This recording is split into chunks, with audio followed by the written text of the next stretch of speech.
त्वा गणपतिं हवामहे कविं कवीनामुपमश्रवस्तमम् ज्येष्ठराजं ब्रह्मणां ब्रह्मणस्पत आनशृण्वन्नोतिभिः ॐ श्रीमहागणाधिपतये नमः। ॐ वृषभं च शनीनां विश्वरूपमदाभ्यं बृहस्पतिं वरेण्यम् ॐ तद्विष्णोः परमं पदं सदा पश्यन्ति सूरयः दिवि वचस्फुराततम्। ॐ श्रीमहालक्ष्म्यै नमः। ॐ ज्योतिर्ब्राह्माय नमः। ॐ मेधादक्षिणामूर्तये नमः। Everybody say after me, Hare Rama Krishna Krishna. Om Hare Rama Krishna, Hare Rama Krishna, Hare Rama Krishna.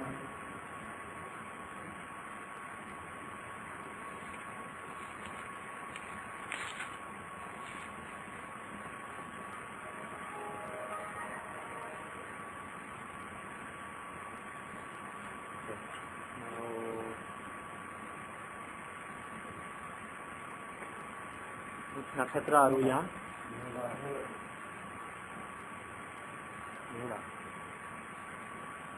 ने गंडांत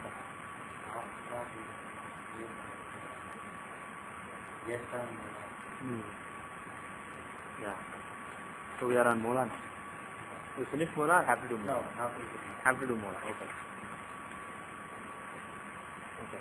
The first mantra is for clarity. She is a devanite. She rules the Mula Nakshatra, and also in Vastu she rules the Nairuti direction, the southwestern direction. So this is a mantra for Niruti as the ruler of the Mula Nakshatra.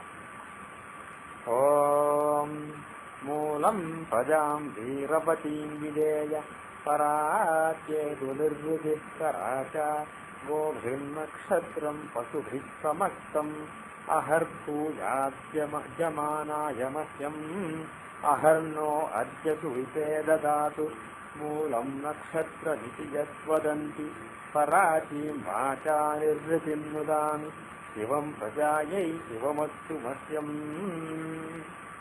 We just do one. From now onwards we will do only one nakshatra, otherwise we will run out of time. And we can't invent new nakshatra.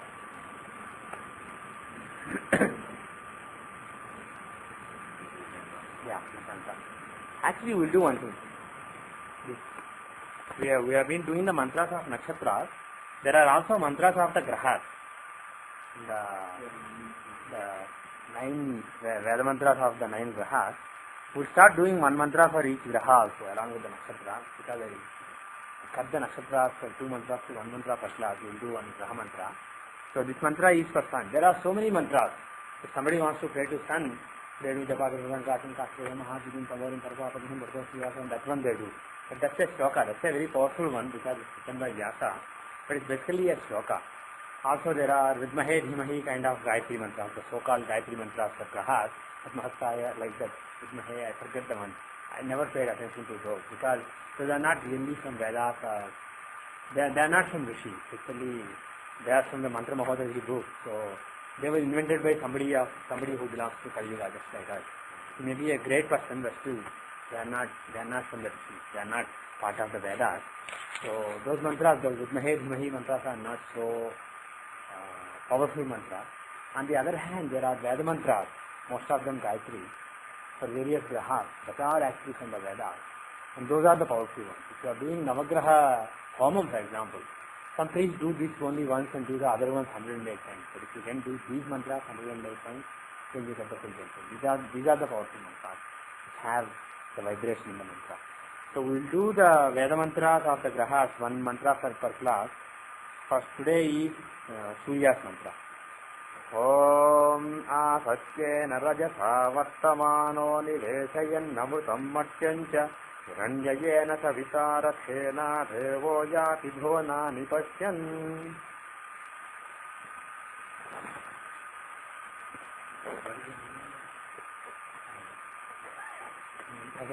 I can speculatively give you the meaning, but these mantras are so powerful, like I said earlier, with respect to the Nakshatra Sutram. Even if you don't understand what it means, you just say it. It's so powerful. It's completely. And maybe at a later point of time I will also say the meaning, but I want to be more confident because now it's more speculative. Because very Sanskrit is different, but I can roughly guess. But I may or may not be correct. Okay. Now we will continue. Do you have any thoughts that you want to discuss? Yes. I can't hear you. Actually, can you give a minute? We'll turn this on. It's not on.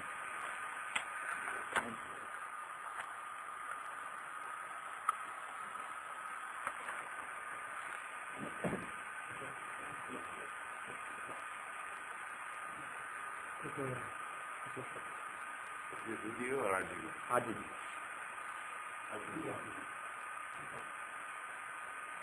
I want to say it.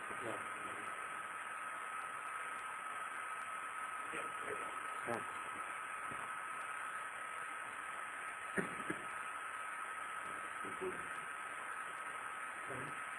Wait, waiting for me. Okay. So data please. Actually, one second. And this is your oh, good. Today you accepted it. Yeah, accepted it. Yeah, yes. Just one second, I'll see you.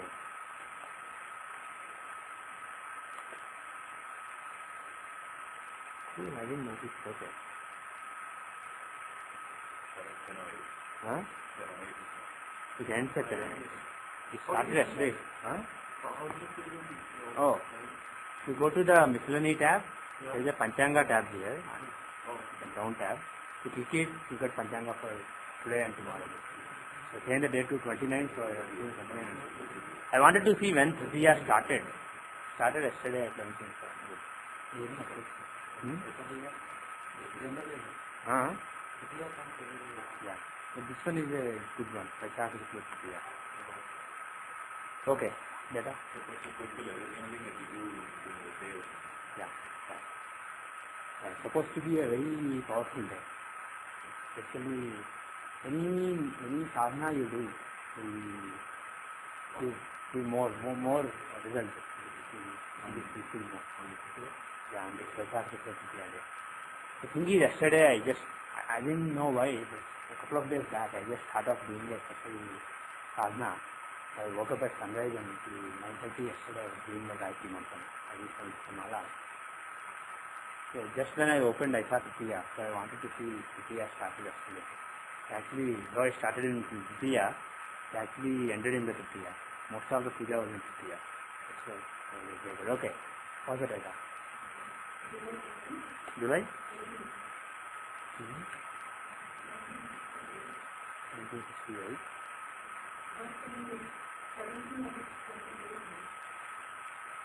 Okay. Adoni, Andhra. Which state in Andhra is it? It doesn't matter, I'm just curious. But the name rings a bell. Yeah, sounds.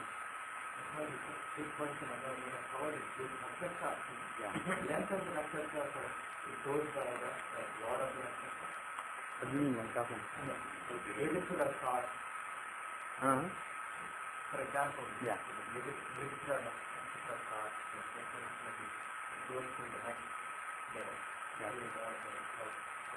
Yeah. But something like that. That has nothing to do with the Lord. It's basically the nature of motion around Earth. It's not a linear motion. So what happens is on some days he's moving faster. Sometimes he's moving slower with respect to the Earth based on the tilt. So what ends up happening is, if you notice for some days all the nakshatras are very short, like 21 days. Not just one nakshatra, it doesn't change from day to day drastically. One day maybe 21, next day maybe 21 and a half, next day maybe 21 and 45, like that. And if you look after a couple of months, it may be like 25 and a half, like that. So it basically slowly changes. It doesn't change from Mrgashira to Ardra, from Mars Nakshatra to Rahu Nakshatra, it doesn't. But the thing is, if you look at Mars Nakshatra today, and if you look at Mars Nakshatra after 3 months, it may be different. So it has nothing to do with the lordship, if you notice carefully. It has nothing to do with the lordship as such, but it has to do with the season basically. Very funny. When sun is in certain time, basically certain seasons. In certain seasons, moon travels faster with respect to sun. Basically, when you have the plane, the moon is there. Yeah. Because of the right hand, the sun. The moon is going in one orbit. Yeah. The axis clock against that. Right. Actually, I take it back. When you are talking about the length of city, sun and moon both matter. When you are talking about just nakshatra, moon, sun even doesn't matter. It's just moon. It's basically the tilt of the plane. Moon, the plane in which moon is going around Earth is not the same plane which we are using for all these longitude, latitude measurements. It's a slightly tilted plane. So based on the tilt in that plane, when he is going, if he is going with a constant speed in that plane, he project it onto this coordinate plane. The projection is either going too fast or slow, too slow. It depends on the angle. Okay? Any other question?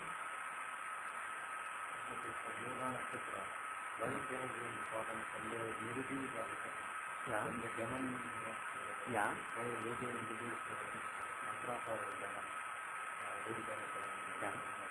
Yeah. Yeah. You are asking why there is a mantra for Devanas. Yeah. Well, the Devanas has an important role. She rules that nakshatra, she rules the direction in the Vastu, she is one of the Asli Palakas. If you look at the Dashamsha, she is one of the controlling forces behind one direction in life, in Dashamsha. So, somehow or the other, she basically got that right. Once she gets that right, you better take it. That's usually the thing. You just have to work through it and The thing is, it's not balanced. It's mostly, the prayers that you do are mostly to good. They are not to bad. But this is the only aspect. Also, there are a lot of, several padas, there are several problems that are given in tradition. One thing you have to remember though, all these formulas like Mula, Nakshatra, Samsa, Quarter Bond, Backward, all these formulas, they are not 100% formulas. They are basically like, if you take average, any person, if you take the complete sample space of people born in all nakshatras, if you take the percentage who have certain problem, like something bad happened to mother or mother-in-law or something, and if you do that in a sample space consisting only of people born in Mula Nakshatra, the probability is basically maybe 1,000 times more. If it is 1 in 10 million otherwise, maybe it is 1 in 10,000 with this particular nakshatra. So it's 1,000 times more possible. So statistically it's very significant. But it doesn't mean you can make a prediction because it's only 1 over 10,000 probability. To make a prediction, you are not guaranteed to be right. So these formulas are not for making predictions, but they are for being cautious. You see that somebody is born in this nakshatra, you can tell them, okay, you take so and so precaution, and then do so and so strategy. Whether you are in the small percentage that are affected or not, still you have 1,000 times more chance. So which is great. Like that, somebody was saying the other day, there is a saying that if you die in Banaras, the holy city of Varanasi, you get moksha, instant moksha. That is the normal saying. But see, if you think with common sense, there are so many people, so many bacteria, so many virus, so many human beings who live in Banaras and die in Banaras. We think all of them are getting moksha, it's a structure.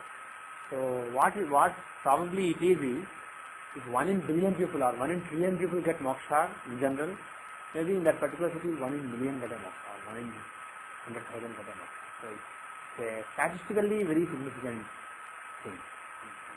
The city increases the probability dying in that city, but doesn't guarantee it. So if you live in Banaras and do all kinds of evil things and be attached to all kinds of material things, and if you think, oh cool, I don't need to worry, at the end I'll get moksha. I'm sorry, probably you are not going to get moksha. So you better live a good life wherever you are living. If possible, try to be there, try to be in Banaras. But it's not basically a guaranteeing factor. Like this, there are so many principles given, whether in spiritual life or whether in astrology, so many small nuggets of wisdom. The thing is, you should keep in mind that these are not 100%. These are like small percentage, but still statistically significant. So if you take it with that interest. I say 5 minutes on that one, Yeah. not natural 2.4, but Yeah. he is getting moksha. It's not always good that one does that money to moksha, because his roadmap for him is possibly to do bad and then get there, like Hiranyakashipu or Ravana. Yeah. They have the example that he do bad and they still get it. Yeah. So for him, that is the karma he has to do to get to moksha. So it's not always good that somebody needs to do to get to moksha. Yeah. That's an instance thought. That's true. But the thing is, if you do something bad, and if you think that you are getting karma. Any action that you do, as long as you think that you are doing, it is new karma on your balance. If somebody did something bad to you, and you are basically to cancel it, suppose you have to do something bad to that person. Suppose in the last life, Sriram gave me suffering, that is why. In this life, I am trying to give him suffering. But the thing is, I can do it without thinking that I am doing. Then, his karma will be cancelled. I don't get any new karma. But if I think that I should give him suffering, I think that I am doing this, yes, it's good. Sriram is going to suffer. And if I do it, his karma will be cancelled. Whatever he did in the past is cancelled. He is outside. But I get new karma. That is the way karma works. Whatever you do is karma. Whether it is to balance something new or whether it is something new that you are creating doesn't matter. Anything you do is karma. So what others do to you is what you receive as a result of your previous karma. What you do to the others is basically what you are accumulating as new karma. But still, it is possible to give suffering to Sriram without incurring karma. That is possible if I genuinely believe, 100%, not 99.99%. Genuinely, if I am thinking that I am not doing it, he is doing or he is doing or it is doing. If I basically give up the doership, the ownership of the karma, then I don't incur any karma. But the thing is, 99.999999% of human beings are not like that. We do have pride in what we do. We do have a ownership, clear sense of ownership. That I am doing. I have the strength. So it's a problem. So once again, to complete the stream of thought, it's a better idea to stay away from the so-called bad karma. And it is but the thing is, the most important thing is to try to get away from the sense of ownership. I find that that's the reason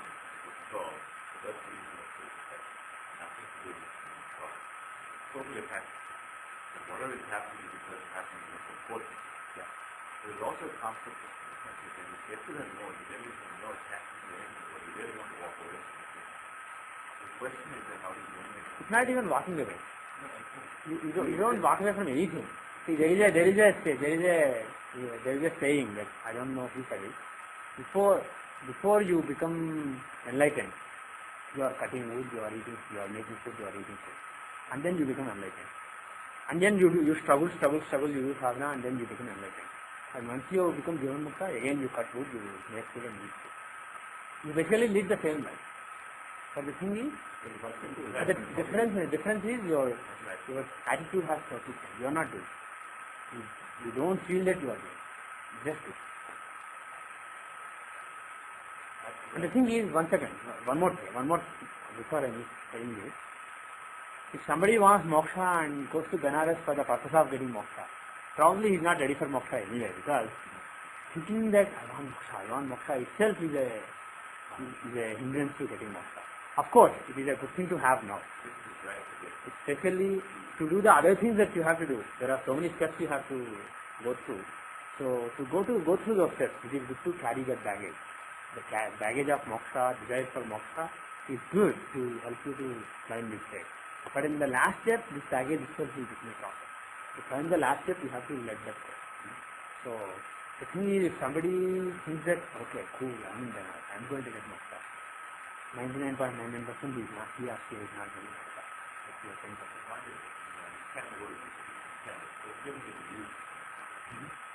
You're talking and I'm talking wrong.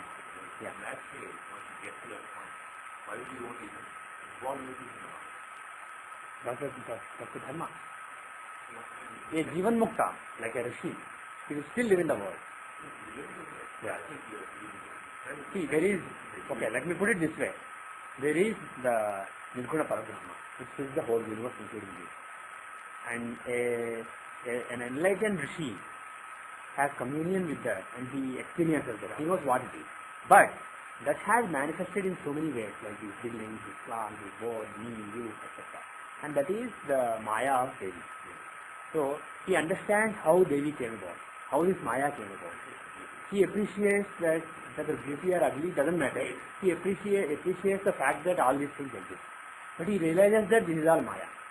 But as long as he is in this body, he has this mind, he realizes that he has to live in this Maya world.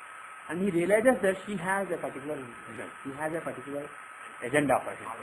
For this particular part of the Parabrahma. She has an agenda for each part of the Parabrahma. And when I say she, it's not one she. She has millions of forms. So each form has a different agenda. The purest form of she, basically the Mahalakshmi form, not the Sattvic but the Tamasic Mahalakshmi form, is very close to the Nirguna Parabrahma. From the Nirguna Parabrahma, she came. And from her, everything else came. She, to become close to her agenda is the agenda which she follows. Without thinking that it is you are doing. It is basically her willpower. Your willpower basically completely dies. Your willpower gets in tune with her willpower. You just do what her plan is. That is possible. I think it is possible. I also think it's possible. And there are people like Ramakrishna Paramahamsa who became Jivan Muktas and still lived in the Maya world. Some people, when they realize this world is Maya, they become enlightened. They just leave the world. But for some people, they just stay in the world for much longer, but they don't incur any new karma from that time after. And the thing is, there is a certain difference also. Once somebody has experienced the Parabrahma, stayed in the state for a long time and comes back, there are two possibilities. Either one becomes a Jivan Mukta, which is one continues to live in the world touched by the Maya. He feels the world in duality, like Sri Ram is a different person, I am a different person, this is a different person. But he knows the subtle truth of everything he is saying. But still, for now, in this particular manifestation, we are all different. He sees the world that way, in the duality, and then he lives in the world without any attachment to anything that he does, thinking that he is not doing. So he is a Jivan Mukta. That person, when he basically decides to leave, he will just mention the Parabrahma. That is basically just Mukta. Because even while living, he got Mukta. Jivan Mukta means Jivat plus Mukta. Jivat means while living, Mukta means one who got Mukta. So either that person becomes a Jivan Mukta but still lives in duality. Even a higher state is one becomes a Jivan Mukta and starts living in Advaita. Basically that's called Sahaja Samadhi. Nirvikalpa Samadhi is the Samadhi when you are meditating. You basically reach the state. But Sahaja Samadhi is a state when you are talking, when you are walking, when you are sleeping, when you are dreaming, whatever you are doing, you basically don't see different beings.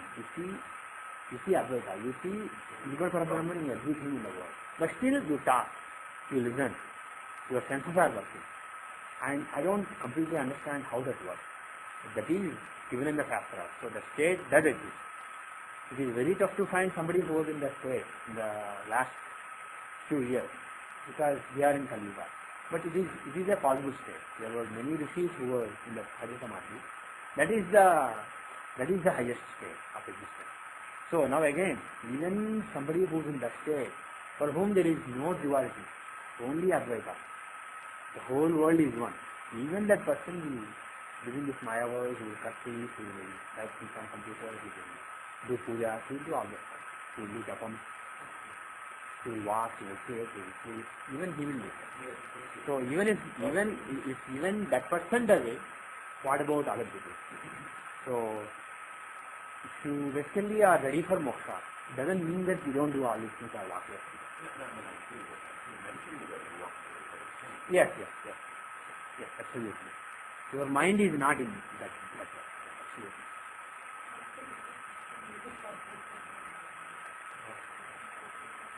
Absolutely. Advaita and Advaita. See, I gave an analogy. I wrote it down one of the list sometime back. I may have given in the class also. Let me give this beautiful analogy. This analogy will make a lot of things clear for you. I may have said it earlier. When you want to understand who God is, you want to say who is God. Think of God as a star, distant star in the sky. So when you look from here, it looks like just one star. So you say there is only one God. Like Islam, like many Western religions, they say there is only one God. It is wrong to think of many gods.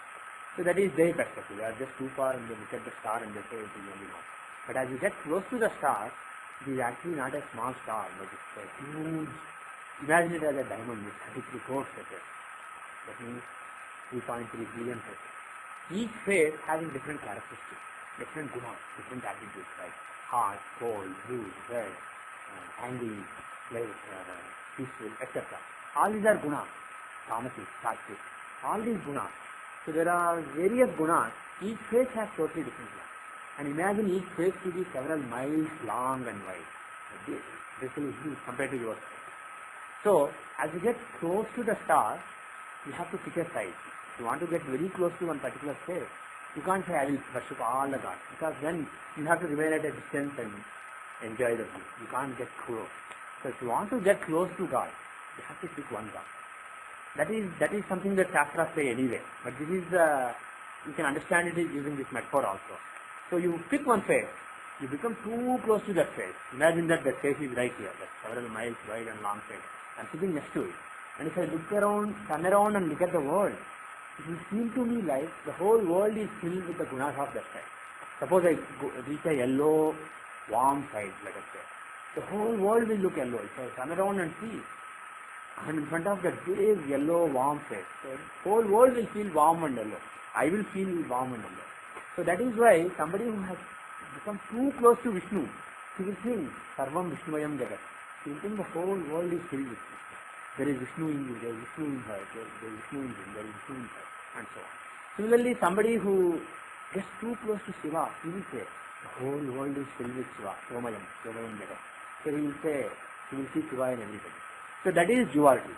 In duality, you see a different God. You see yourself as being different from God. You see God as being different. You see the rest of the world as being different. So everything is different. That is duality. And the goal of a person who follows the path of duality is to get very close to the God. Literally secure place at the feet of God. And then see the God in the whole universe, in every living being, every bacteria, virus, in everything you will see Vishnu or Shiva, whoever you worship. That is ours. If you are a worshipper of Lalita Tripurasundari, you will see Lalita Tripurasundari in everything. So that is the goal in duality.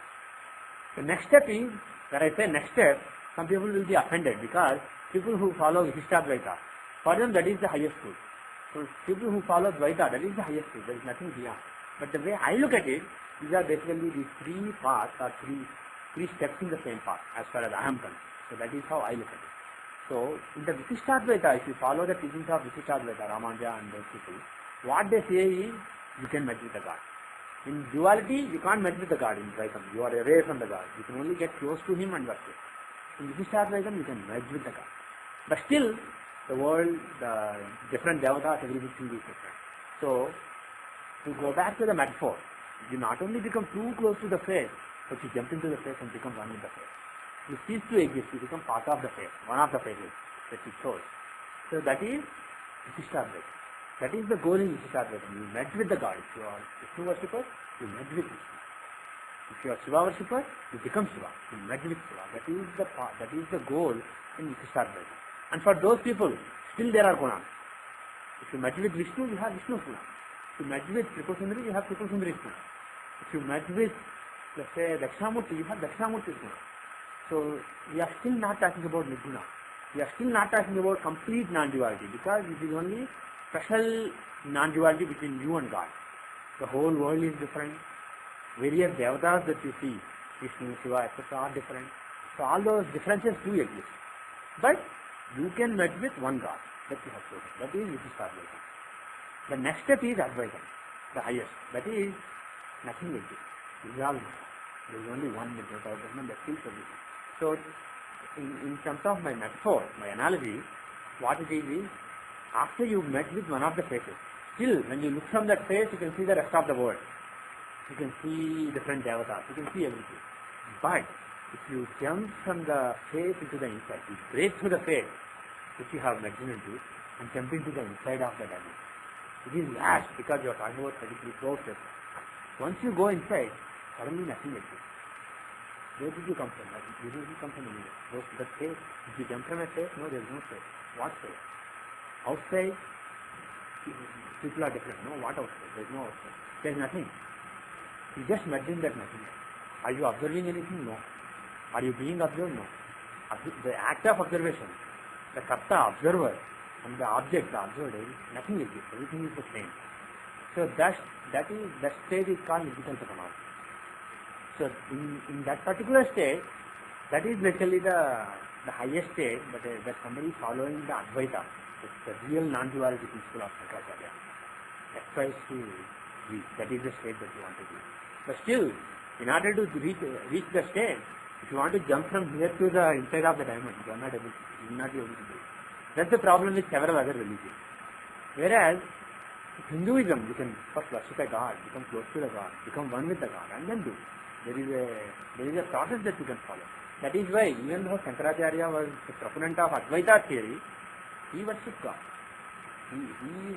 He wrote so many brilliant slokas, verses on various things. So it is perfectly acceptable to see God, not even Nirguna form of God, even Saguna form of God with various attributes, 4 faces, holding this, holding that. It is perfectly acceptable, even though your final goal may be unknown. As a matter of fact, for most people, Dvaita is the best way to start.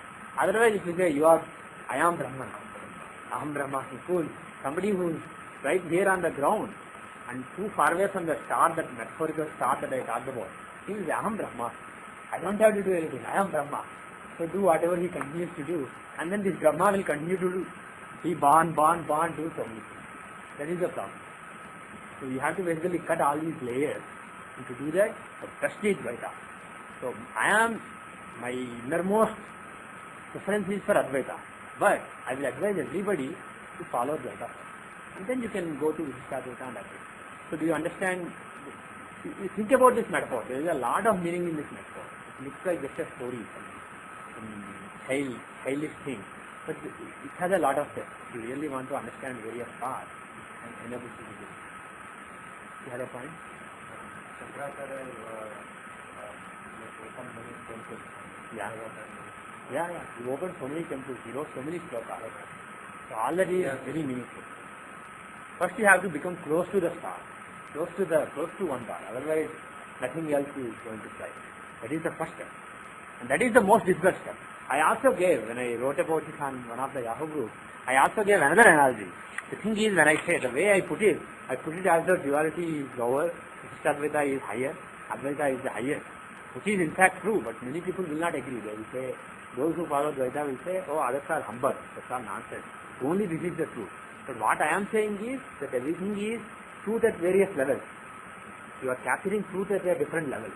That is the highest truth, which is also true, but at a lower level. So that is how I am putting it. And some people will be offended by it. Some people who hate Advaita, who are only Dvaitins, they become agitated. So I gave another analogy. Imagine these 3 paths, following these 3 paths as a 100,000 mile marathon, 100,000 1 mile marathon, and 100,000 2 mile marathon. So the distance is very small, but the thing is, after you reach 100,000, the next mile is going to be so difficult. So there is a clear difference. But just because 100,000 3 miles is longer than 100,000, you should not think that this marathon is a higher marathon. Somebody is following Dvaita, you don't have to look down upon them, because they may follow Dvaita and reach God, reach close to God. And you may say, I am going to meet this God, I am going to meet this God, and you may just remain here. So the fact that you are running 100,000 3 mile marathon doesn't mean you are a bigger person or you are greater. The person who ran 100,000 mile marathon may be a greater person.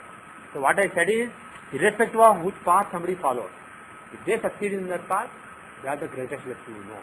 You should go before them. So you should not discriminate or you should not look down upon others. So you should have that open-mindedness. Any other thoughts?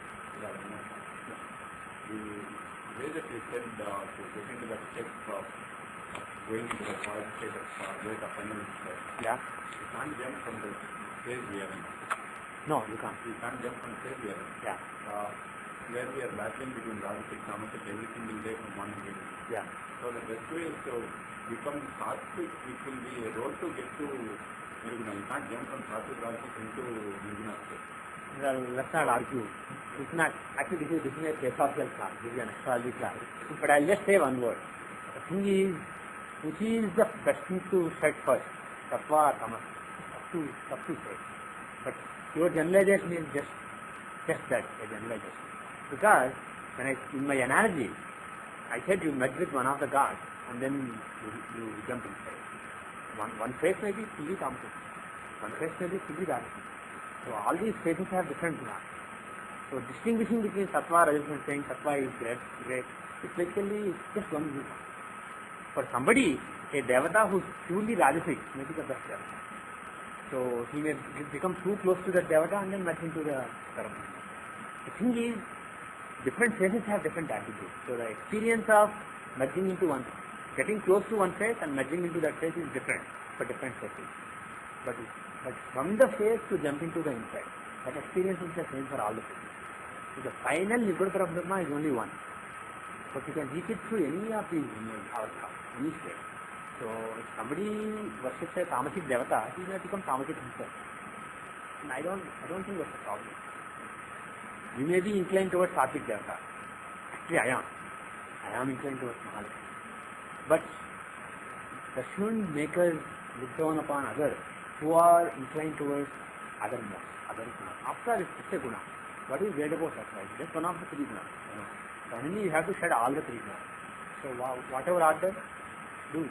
Just do it. Any other thoughts? But one relevant thought is, Ramakrishna Paramahansa used to say avidya maya and vidya maya, the learned ignorance and unlearned ignorance, killing people always, wanting more cars, all these things is avidya maya, unlearned maya, and wanting to spread this wisdom, astrology, all this is vidya maya. He said, finally if you want moksha, all these have to be overcome. Vidya maya as well as both are used. Astrology, shastra, this is also used. This is all from her. Basically, all Vidya are her forms. Without her there is nothing. And then she came about, the whole Maya was created, all these Vidyas were created. Some Vidyas are learned Vidyas, good, so-called good Vidyas, some Vidyas are so-called bad Vidyas. Now the thing is, if you have to overcome one, Ramakrishna advised, if you first give up the learned illusion, it may be difficult to give up the ignorant illusion.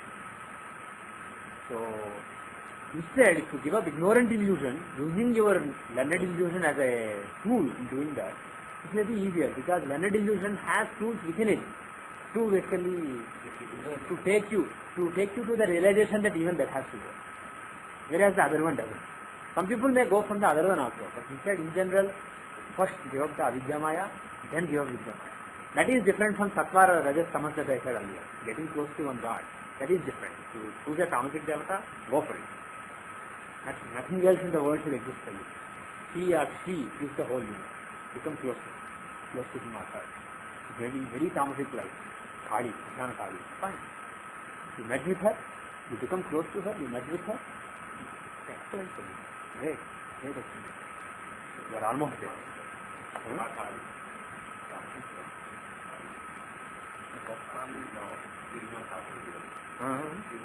That's what I'm saying. Tamasic. If you pick a tamasic devata like Jnana Kali, nothing wrong. But the thing is, if you are vacillating, if she is not the right devata for you, and if you are vacillating, you are confused, stop. You are not able to get close to her. You chose a God that you are not inclined to get close to. That's right. But if you are such a person, you choose a completely tamasic devata, you come close to her, fine. You will look at the whole world from her perspective, from a highly tamasic perspective. The perspective of destroying everything so that nothing exists. And from that side also you can reach the correction. Okay, we should stop here. Now, astrology, the data. Huh? Oops. Oh, God. I said control D. I said control and control D. Okay, please again.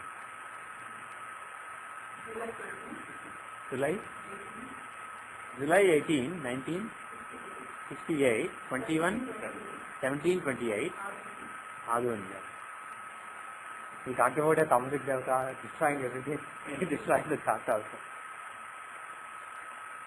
But we can create again. The lesson is, if something is destroyed, it's not lost, it can be created again.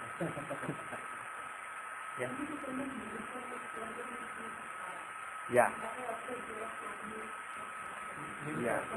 Yeah, there is some nimitta. We'll see what it means later. But it could either mean a new beginning or destroying something and creating something new for her. It may mean that, or it may just mean that there are some forces which don't want us to exert. And we thought this foolfish. And I was about to say, actually, when I did control N, just before that I was about to say, actually auspicious that just before we were seeing this thought, we thought so much curiosity. It's a good nimitta. Immediately after that we are seeing this thought. I was going to say it's a good nimitta, but I ended up removing the thought and having to create it again.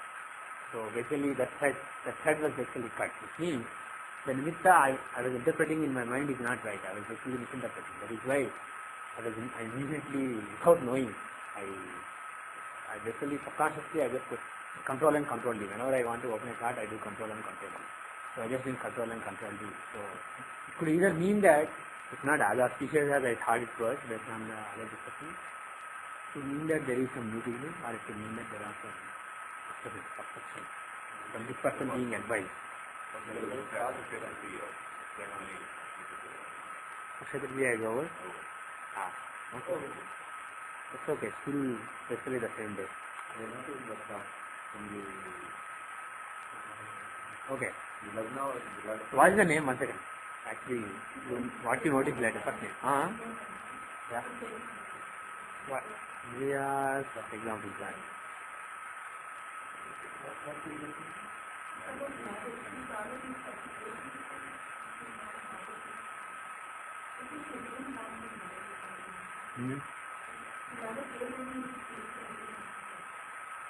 Okay. So we are examples. Once again, let me type. Actually, for those who are listening to the audio, the data is July 18, 1968, 17:28, that is 5:28 p.m. Indian Standard Time, Adoni, India. 77 degrees 17 minutes east, 15 degrees 38 minutes north. Okay, the Lagna is 12 degrees 17 minutes Sagittarius. Moon is in 14 degrees 46 minutes early. Okay. Let me note some details. Not married yet. Not married yet. No reasons given.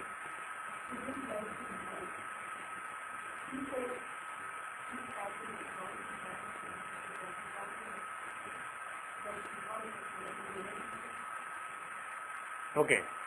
So this lady is not married yet. She does not have any reason for it. She doesn't give any reason. She only says she does not want to marry. She is happy with what she has now and doesn't want any trouble. Okay. Her elder or younger, doesn't matter. Her elder sister approached Vijaya for advice.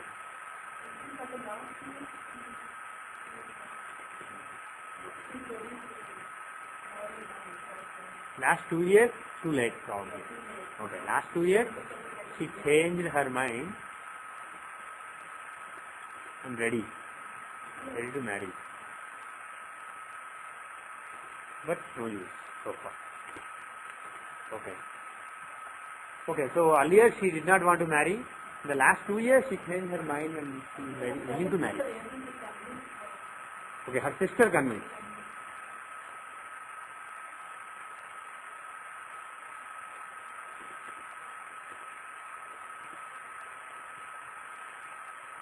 Okay, sister convinced, so she is ready to marry now, but so far, no use. And the thing is, this is interesting to us from the point of view of why she didn't want to marry earlier.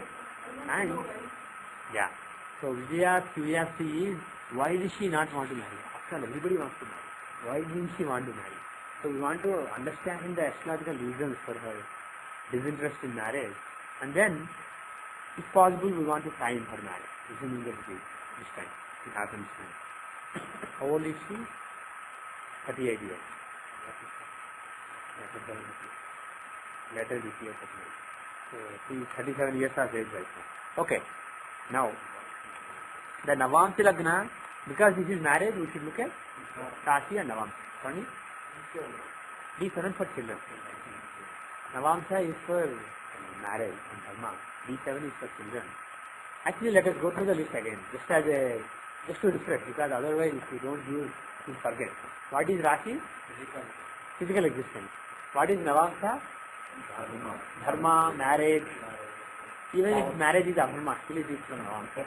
Because Dharma or lack of it is from Navamsa. So marriage is from Navamsa. Then what is seen in D2? Hora? Wealth, money, resources. D3? Rakana? Sibling. And everything relating to siblings like their siblings, spouses, siblings, in-laws, etc. Then what do you see in D4? Chaturthamsa or Turyamsa? Not really happiness, but not even comfort. It receives from Chaturthamsa. You are missing Chaturthamsa also. Fortune. Your fortune, your residence, your property. The fortune is also part of Dina. Yes. This is another part of fortune. This is basically property, materialistic form of fortune. Then D5 shows Panchamsa. It is not given by Parashara. What does D5 show? Good guess, but not right. Mantra. It's basically the following that you have. Basically the power that you command. That is D5. And D6, again not a Parashara. D6 are Sasthansa, this is your obstacles that you have to overcome, your litigations, etc. D7, this is a Parashara. From now onwards again Parashara. D7, Saptamsa, children.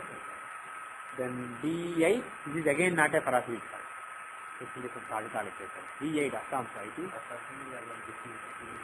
This is basically all the stars, problems, etc. But we are not sure of that. We don't use it that way. We never actually have. Then D9, Navamsa is marriage, dharma, etc. And abilities, abilities. Dasyamsa D10. From now onwards, Dasyamsa D10. Karma, the career, profession. D11, this is the last non-Parashara that we will talk about. D11, Dasyamsa. What is it? Death and destruction. D11. Rudramsa. There are 11 Rudrams. So Rudramsa is attributed to Rudra. D11. And then from now onwards all Parasharikas. What is D12 or Dvadasamsa? Parent, grandparent, etc. Then what is D16? Sodasamsa?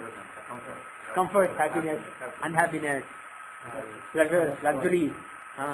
16 minus 12 is 4 again. 16 minus 12 is 4. That is why he got confused with D4. He mixed all the 4. But when you say D6, you also say that the comfort from vehicles.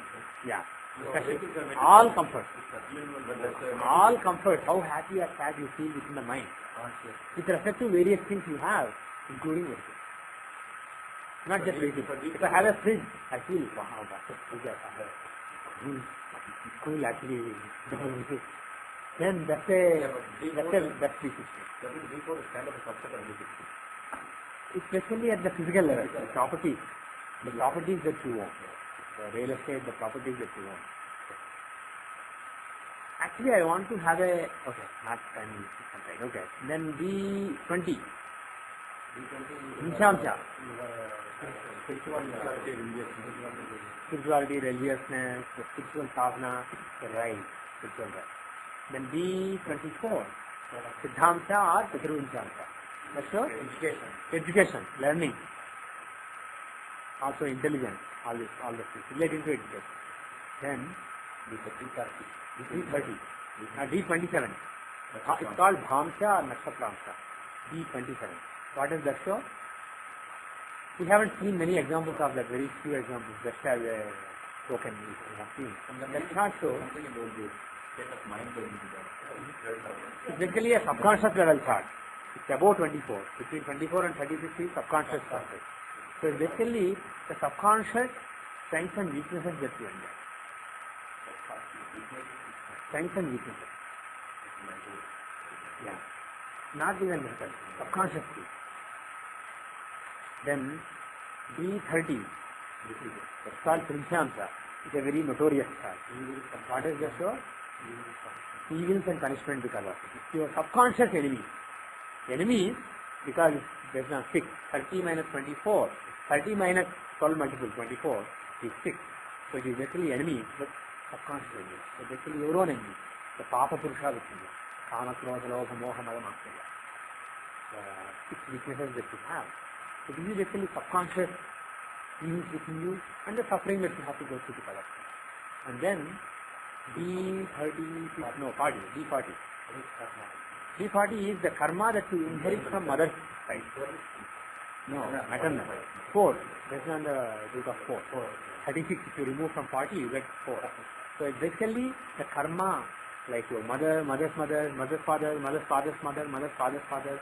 Those people may have committed a great karma that is hanging on you, either as a blessing or as a curse. So those kind of big things that somebody did which are affecting you are from these sides. Usually these stuff are ignored unless you find a really terrible combination or really great combination. These are usually ignored.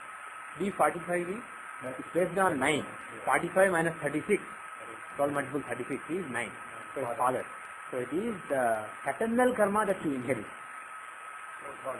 Father's side. Father's mother, father's mother, like that. So on. You can count with all combinations of combinations. So if anybody on father's side, if they have done some big good or bad karma, it will come to either bless you or bite you. So that is seen from D45. And finally D60 is your own karma inherited from previous life. Whatever you have done in all your previous life, some of it you haven't experienced the results of. You do things to the rest of the world, and the rest of the world does things to you. What the rest of the world does to you is what you are basically getting in the terms of your karma. So that chart basically shows the karma that you still have to experience. So that's a very vital. If you look at the Dashavarga, Vinchavarga Bala scheme, Sarasara gives you the highest score, more than Rashi and Navamsa combined. That is because it is the karma that you have to experience. Rashi, Navamsa, Dashamsa, all these are vehicles towards experiencing that karma. But the bottom line is, what is happening is decided based on what karma you have to experience. You may have a happy married life or unhappy married life. You may have a good wife or bad wife. But what happens because of that life, whether you are doing good things, whether you are happy or unhappy, is decided by Satyamsha.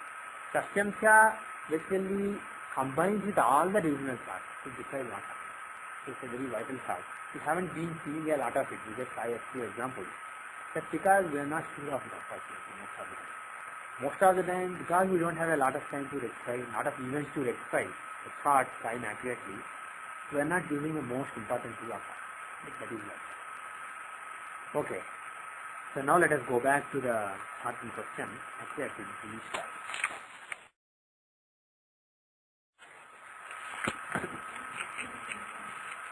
You had a question in 3:30, okay?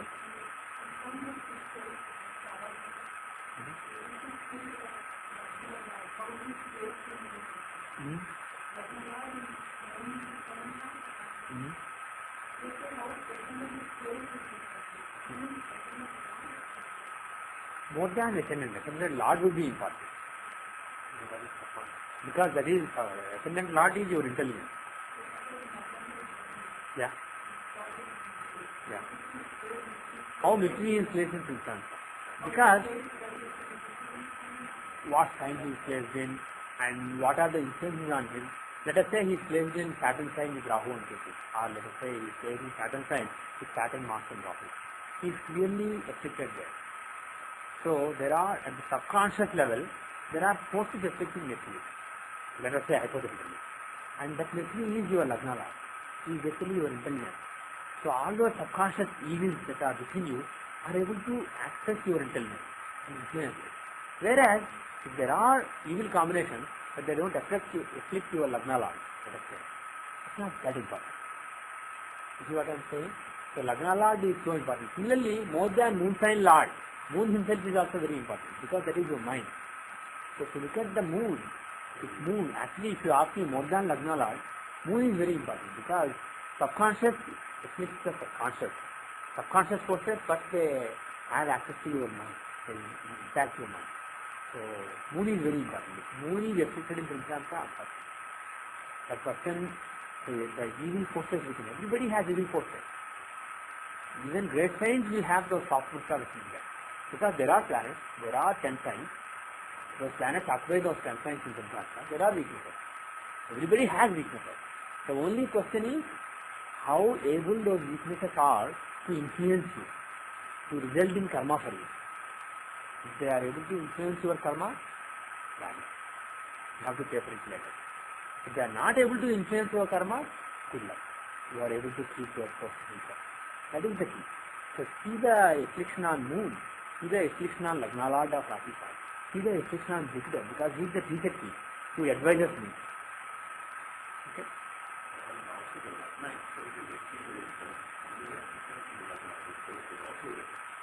That's good. But then, instead of transposing the Rashi Lagna, I will just look at the Lagna in Prinsam side. If the Prinsam Lagna is afflicted, that is also bad. In the Prinsam, if Lagna or moon are afflicted, bad. If the Lagna Lord of Rashi is afflicted, again bad. Yeah, Lagna Lord is your overall intelligence. Yes, if you see the Rashi chart, Lagna Lord is your overall intelligence from the point of view of what is going on at the ground level. So that planet, depending on what forces conjoin that planet in various charts, those agendas will be pushed into your intelligence. Because finally, various environments that influence you make you do karma at the physical level. So that karma has to happen through Lagna Lord. Lagna Lord is the seed of your very existence in the physical level. So he is very important for all your karma, all your actions. He is the medium through which you act, the Lagna Lord of Rashi. So your influence on him in various regional charts is very, very important. If you have a great combination but it is in Shastaka from that planet, it may not be that well. Okay. Now let us go back to this chart. You think so? Okay, what do you find interesting? I haven't seen. Yeah. Yeah. Okay. The 12th Lord of basically giving up, not having things. Private. He is in the 7th house, also Bhadrasthana. Of course, Bhadrasthana will be the 7th house for this Lagna. But the interesting point is that 12th Lord is in 7th house. So he thinks that is the reason for not wanting things. Okay? Okay? But he is also the 5th Lord, and 5th is stronger. 5th Lord, 5th of emotions, love, etc. He is in the 7th house, with the 7th house. Even that the desire to have, because he is in the house of desire, Mars. And his agenda is to promote giving us and also love, emotion. Yes, the 5th Lord is in Manakargasthana. 7th Lord is in Manakargasthana. The Sea and Mars, the two planets are in Manakargasthana. For those of you who don't remember the list, it's a good idea to remember. It's just one house per planet. If you don't, you can take help from the software. Who are in Manakargasthana? We discussed this earlier. You can listen to the whole tape, but to make it, to keep the summary quickly, the planet in Manakargasthana is in basically a house that is like depth to it, because it doesn't enjoy being there. To give an example, Jupiter is 3rd house. What is 3rd house? Rakrama, Vikrama, weapons, etc. If you place Jupiter there, if you take a Brahmana and say, you give this person a lot of weapons and boldness so that he can fight with the enemy, what will Jupiter say? I don't want to do all this. So he doesn't like being there. So if he is there, he has to work so hard that he is basically not going to have fun, not going to have a bath. He is against his nature. The planet is weak. The planet is struggling to fulfill the duties of that sign. Similarly, Saturn. What would be the, can you guess the Manakargasthana for Saturn? You have Saturn in Lagna, that's Manakargasthana. Because Lagna is the house of health, vitality. If you tell Saturn, give this person very good health, Saturn will say, that's an interesting idea, I never thought of it. Because he wants to give only sickness. He wants to make you work hard, work hard, work hard. But if you say he should be in good health, vigor, etc., Saturn won't understand. Similarly, Sun is like a king, he is like royalty. And you tell him to give up everything, okay, sannyasa. 12th house. 12th house is the house of giving away things, giving up things. You can't give up. He wants everything to be good. That is Sun. So similarly, if you look at all the Manakargasthana defined, there is a very solid logic for everything. Basically, that which the planet is very uncomfortable doing. Just one test for you. Can you guess what is Manakara Kristhana for Rahu? What would be the most difficult thing for Rahu? Even moksha is possible. Dharma, following Dharma. Rahu is so adharmi. You tell him to follow Dharma, he has it. So 9th house is the Manakara Kristhana for Rahu. So go through the list. Actually, I'll give the list quickly. Sun. Actually, class. Sun. Moon. Mars. Mercury. Jupiter. Venus. Saturn. Rahu. Ketu. There is everything he hates. The only thing he doesn't hate is moksha. There are no classical sanctions for that. There are no classical sanctions. As a matter of fact, if you look at the results attributed to Ketu in second house in Shastras as well as Purana, Ketu in that house is supposed to be very good speech, the Vagdata, for example. So I don't know if he's really that big in the second house. I don't know why he's really like that. But classics don't define the Manakara Kristhana for Ketu. And if you look at it, if you really want to look at it, Ketu hates being anywhere other than Sadhya. He just wants to give moksha. All other things are like Marna Sakha. He loves being in the 12th house. Other houses he gives material results, but it's not basically to his life.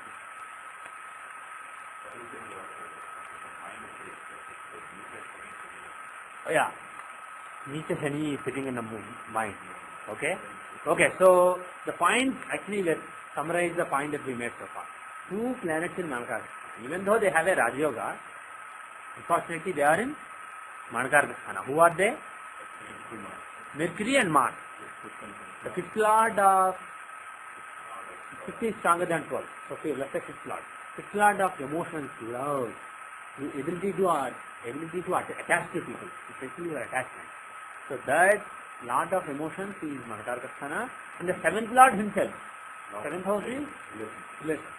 So that lord is in Manakara Kristhana. So the fact that there are two planets in Manakara Kristhana in the seventh house is not so applicable.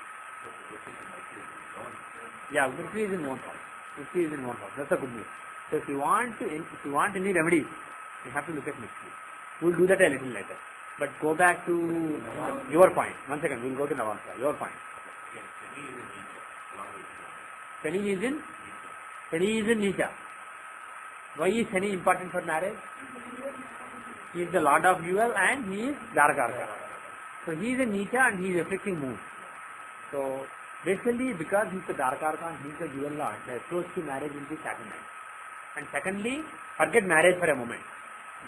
Looking at it generally, moon and Saturn being together means mind is prone to depression. It can give. It could be. Moon and Saturn are in Aruha Lagna actually. See,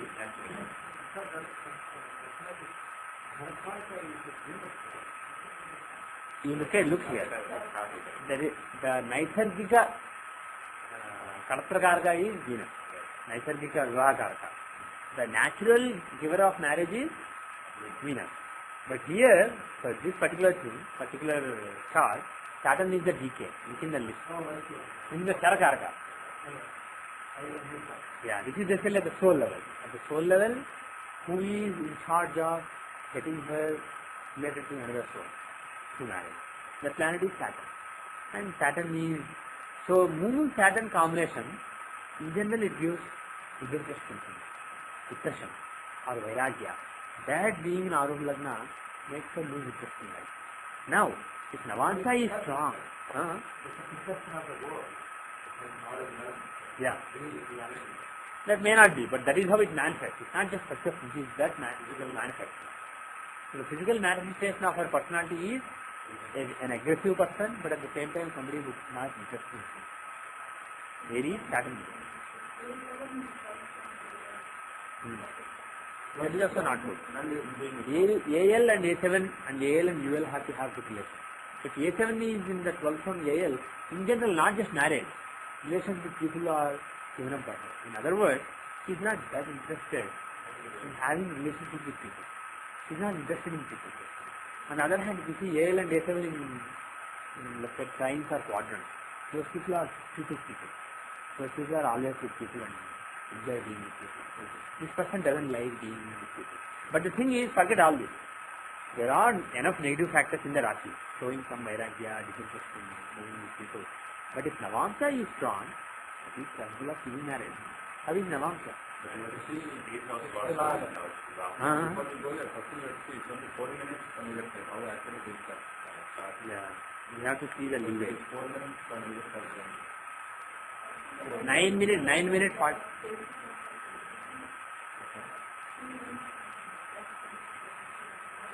Uh-huh.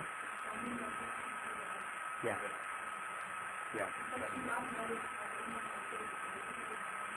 Right.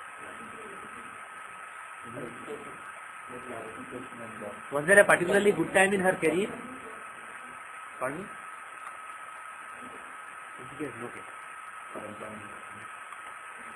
Was there a, what does she do? What is her career? She stays home, okay? With her parents, okay? She did her BSc. Okay.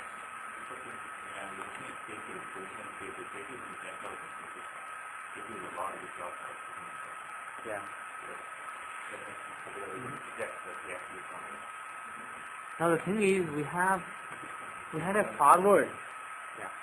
We have forward 4.5 minutes leeway, and backward we have 9:49 seconds leeway. So we have to confirm that we are within the window. So what we can do is more than Navamsa. The thing with Navamsa is, if Lagna is Cancer with Sun in it, definitely they can be classical music knowledge.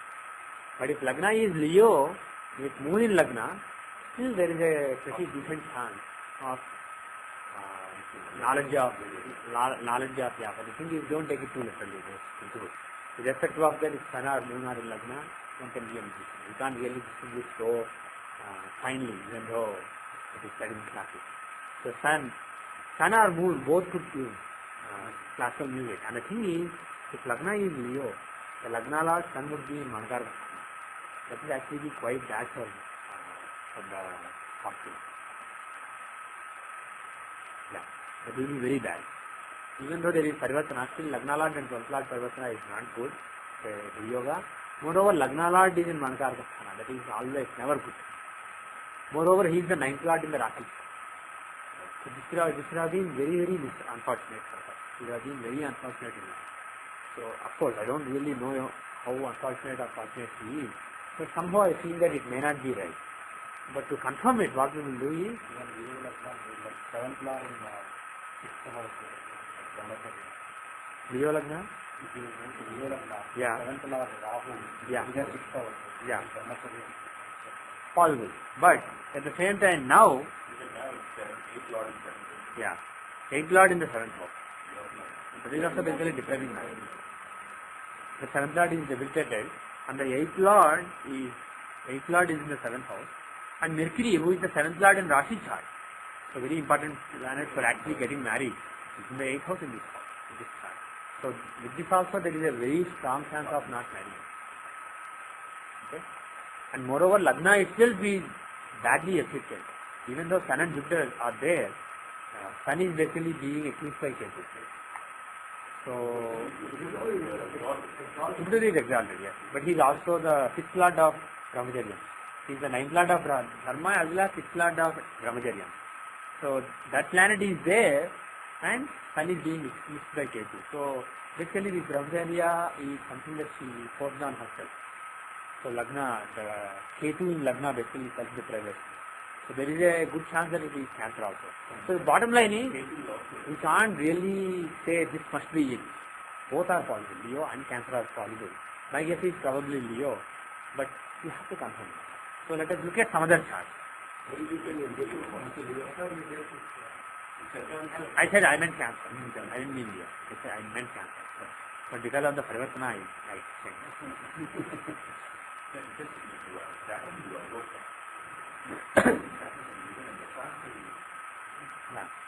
Now, he must be at the beginning of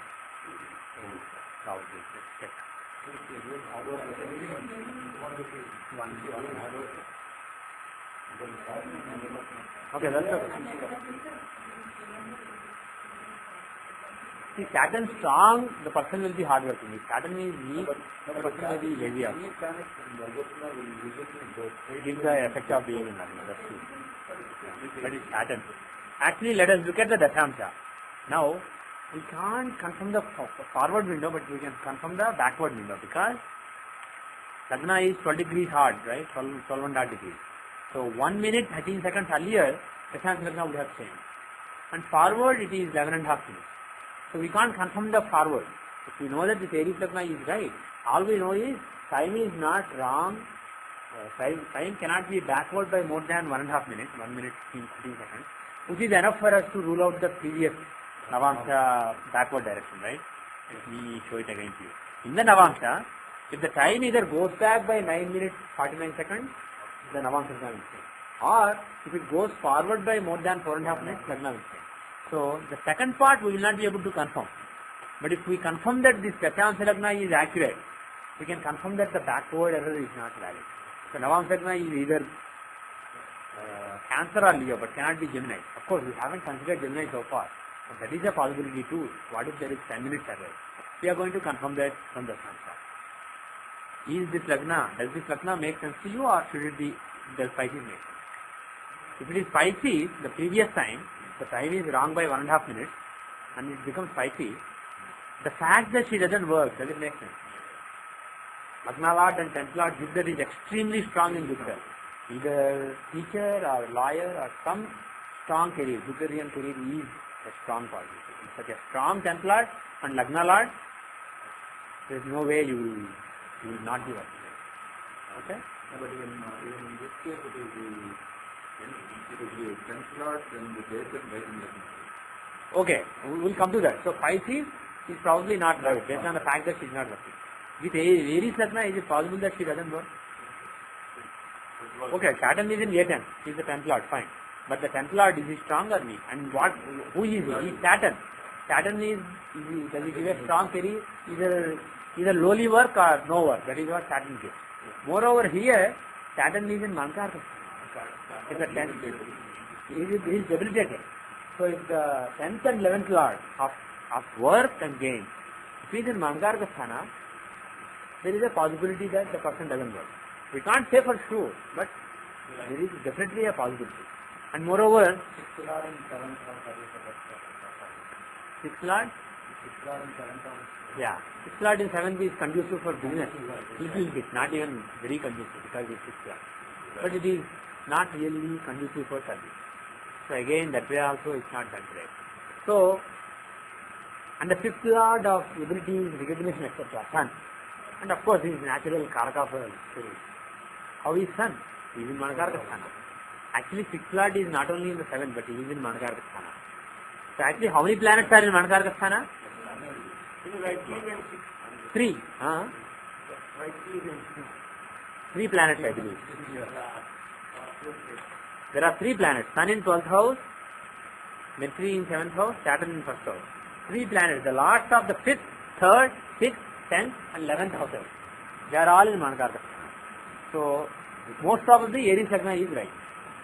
So, the forward error is not more than 11.5 minutes. No use. It doesn't help us because we have 4.5 minutes window. So, we need something less than 4 to confirm it. Backward window is 1 minute 30 seconds. Cool. So, we know that our Navamsa Lagna cannot be backward. So, our Navamsa Lagna is either Cancer itself, or if the time is wrong by 4.5 minutes, 4 some seconds, it is Leo. Now we have to confirm that. So what chart can we see? Do you know anything about her spirituality, father? in the office chart, Jupiter is very well. All the charts that we have seen so far, all the 3 charts that we have seen so far. Yes. Yes. Yes. Jupiter is strong. We will come to that later. Good observation so far. But it makes me smile when you say in all the charts, because we saw only 3 charts. In all the out of 16 charts, in all the 3. All the 3 out of 16 is in one house. Are example. Okay. He's basically strong. Yes. Do you know anything about her parents, her spirituality? Okay, you know about her parents? You don't. What does the father do, mother do? That will be a clincher. Father, what do we do? Okay, if you don't remember, fine. Don't think. If you know, tell us. Okay. Then Siddhanta. We'll go to D24, the start of learning, because you know something about her career, her education. What do you know? She did her degree in biology, okay. 1988 she graduated. Graduated in 1988, long back, in biology. But doesn't use the knowledge. Okay. Okay, she got her bachelor's degree, probably BSc or something, Bachelor of Science. She got her bachelor's in science in biology in 1988, probably May, June, July time. That's when you get the degree in India. Probably the result came in June, July time. Now, let us look at D24 and how much leeway we have. Because this is a higher chart, we will probably be lucky. Because if it's wrong by 55 seconds, it will be the next time. The problem will be, if it becomes the next time, there will be another 4.5 minutes leeway. So we may be able to figure out. Let us see. It depends on our luck. Now, with this, should we take either, by the way, the backward correction should not be right. It should not be the case that the time is wrong by 4 minutes 26 seconds and the Siddhanta Ragna is very Sishaptala. That is impossible. Because that would change the Dasham Ragna to Pisces. We know that Pisces is wrong, ABC is right. No. Forward is 11 minutes. Backward is only 1 minute 13 seconds. That is why we concluded that backward is not more than 1 minute. So Navamsa we concluded that backward sign is not possible. Previous sign is not possible. Okay? So only forward is possible. So that's good. We don't have to consider Aries. Consider Taurus or Gemini or even Cancer. But probably Taurus. Let us see which of Taurus and Gemini makes sense. If neither makes sense, we go to Cancer. Now, when did she study? We want to see what dasha should we see first. Her Rashi chart has Lagna Lord in 7th, no. 7th Lord in Lagna, no. Vargotma Lagna, no. 10th Lord in 10th, no. All no. So, Vimshati dasha. So, what dasha was she running? So, in Sun dasha she graduated and she got her bachelor's degree. Sun dasha, okay? Sun, Rahu or Jupiter. Rahu, Jupiter border, she got her degree, okay? Now, let us see the D24 Narayan dasha. So that is more reliable. To see that dasha, what was the dasha running in 1988? The last 1/3 of Cancer dasha. So in the last 1/3 of Cancer dasha,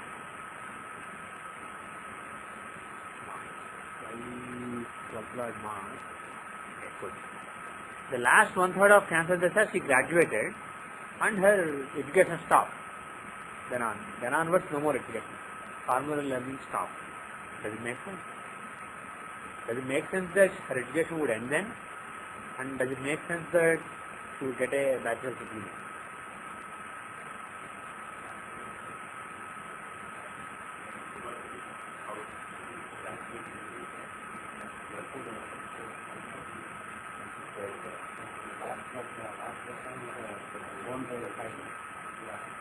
Yeah.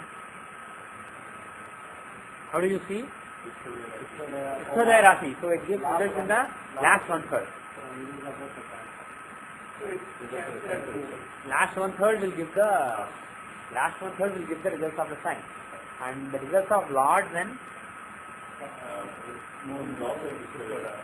But middle 1/3 will give the results of Moon, and the results of occupants and aspectors, which is Moon, Jupiter and Rahu and Ketu. That is in the first 1/3. So in the middle 1/3, which is from 82 to 86, she was basically studying at that time. She graduated in 88, she probably joined in 85.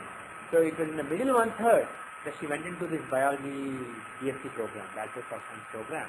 And when Moon was giving the results of his aspect, Moon was giving the result of being the Lord of Cancer.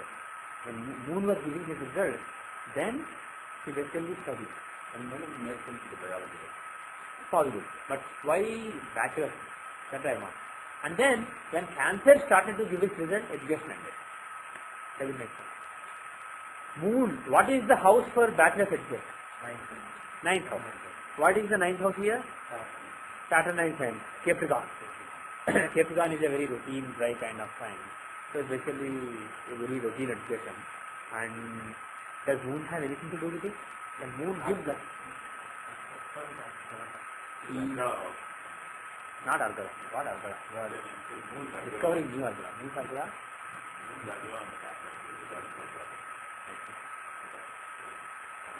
Argala, okay. Oh, on Saturn. Very good. Yeah. Then don't be shy. That's a good sign. Okay. The ninth house is being aspected by Moon, and the ninth lord has Moon circle up. So Moon is capable of giving some bachelor's education. Now, when Cancer was giving its result, the education ended. Why? Second is the yeah. It's marka from both.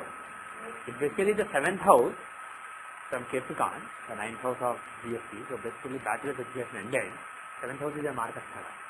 And from the second house of Masters, it's the second house of marka. So it's a marka sthana from those two houses. See, Capricorn, the ninth house will show bachelor's education. The sixth from it, which is Gemini. The second house from Lagna. That is the house of master. Just remember, fourth house is basic education, ninth house is bachelor, second house is master. Okay? Pardon? Sixth there from the seventh house. Pardon? You are basically augmenting your knowledge. After you read master, you are basically augmenting that knowledge, whatever you learned in the master, with some new knowledge.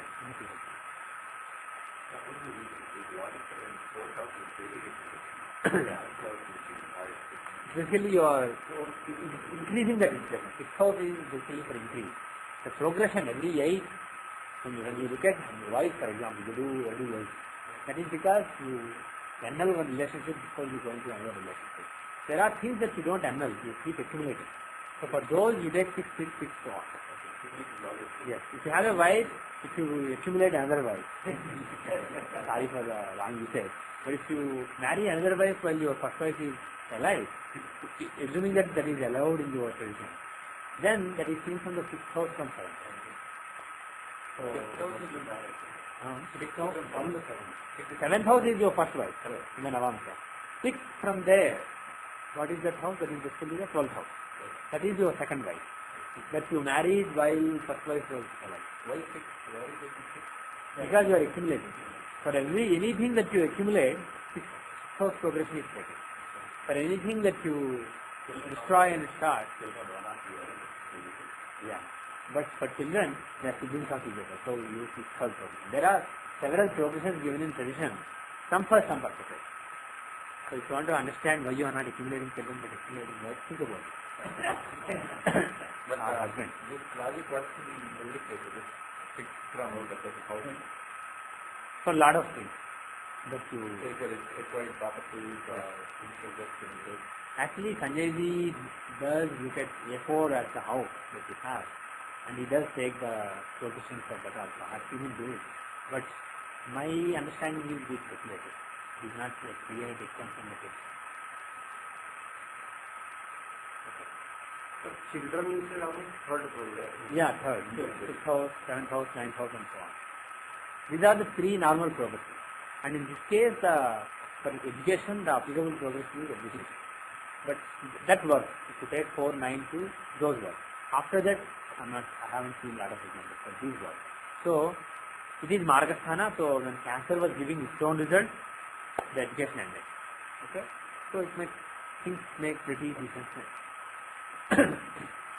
Now, bachelor's, her bachelor's actually ended. She got a degree, right? At that time, she got a degree. Why? Education ending we can see because Cancer is 7th house of Marna. But why? When if a particular level of education finishes, fulfilled, and one gets a degree, should be seen from an Arudha? What Arudha? What Arudha should be seen? 9th house. Okay. One possibility. What other possibility? 9th house is basically the process of learning. Going through your learning as a part of graduate program. Now, what is the fulfillment of all that learning? Fulfillment. What is the house of fulfillment of something? 11th house. 11th house from anything is fulfillment of that. Right? Results of it. The final result, gaining whatever the desires are for that activity. So for 9th house, which is graduate education, the 11th therefrom is Scorpio. The 7th house is a Scorpio. So that is the fulfillment of Scorpio is the fulfillment of graduate program. So if Arudha is basically getting a tangible manifestation of that fulfillment, getting the degree. So A7 is very important. So the time whose Narayana Dasha is running at the time the particular education that you went through was fulfilled, you got the degree. That has to do with the Arudha of the 11th house from that time. So here Scorpio of Arudha, A7, is in Cancer itself. So when Cancer's results were being given, the graduate education that she went through. Remember, Capricorn doesn't show graduate degree. It shows education towards graduate program, period. Education of learning, going through certain learning process as a part of BSc program. The fulfillment of the education is from A7. It is the Arudha of the 11th house from Capricorn.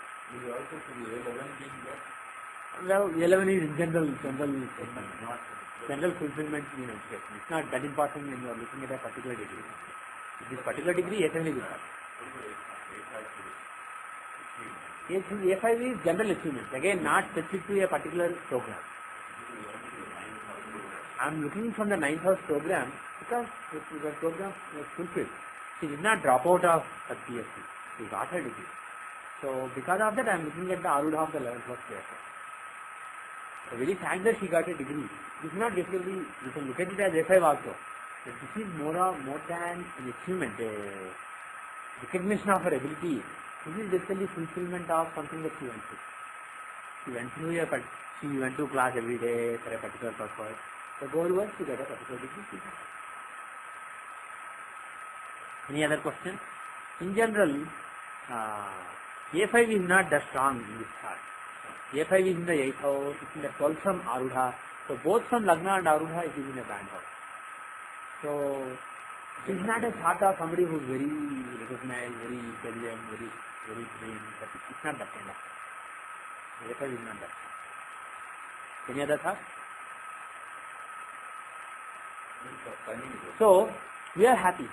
Backward 1 minute, 1 hour, not hour, 1 minute 13 seconds. Forward 55 seconds. Is it? Yeah. Yes.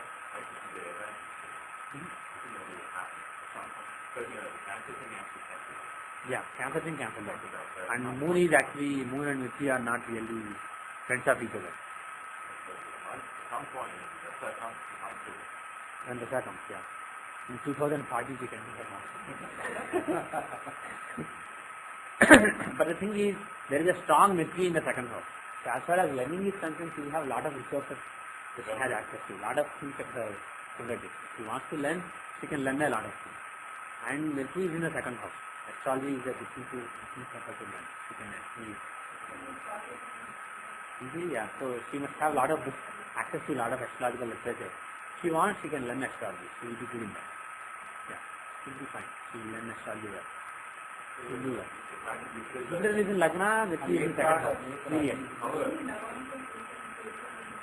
Yes, so astrology, learning astrology, that is from father, definitely a possibility. That's a good thing for her.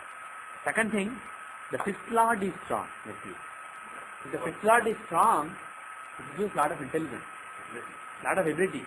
May not be recognized, but internally there is a lot of intelligence. But the problem is Saturn is there, so it's not like so problem. There is basically mixing sense on this. But overall, she is an intelligent person. So overall, my feeling is she is an intelligent person. She did well in her early education. When it came to bachelor's, she didn't do that well. Yeah, Sun is quite strong in the 4th house. So, early education seems fine, though there is basics there, lot of obstacles. There may have been lot of obstacles in the early education, but she should have done that. She should have, yeah, that is probably, that makes sense based on A6. Because A6 is there, it shows the manifestation of the obstacles. So there will be a lot of obstacles. A6 is there. So it's not smooth, but still, Sun in one side means she does well, and in her education she will be, everybody will look at her as a good student. But when it came to bachelor, probably not that much interest, because it's skeptical. It's not such a fruitful time. But the thing is, Saturn is in the 3rd. It's not that weak. So it's not bad. She will do well, but probably not as well as she did early in her. Yeah. Okay. Any other thought? Okay, actually forget other thought. We are done with Hamza. We know that the forward error is not more than 55 seconds. Okay. And the backward error is not more than 1 minute 13 seconds. We are happy with Cancer Navamsa, which is what we suspected. But the thing is, it's a good idea to cross-check. You will get some intuition, but it's not always a good idea to rely on that intuition, unless you are in a time pressure and you just want to move on, you just want to say something and run away.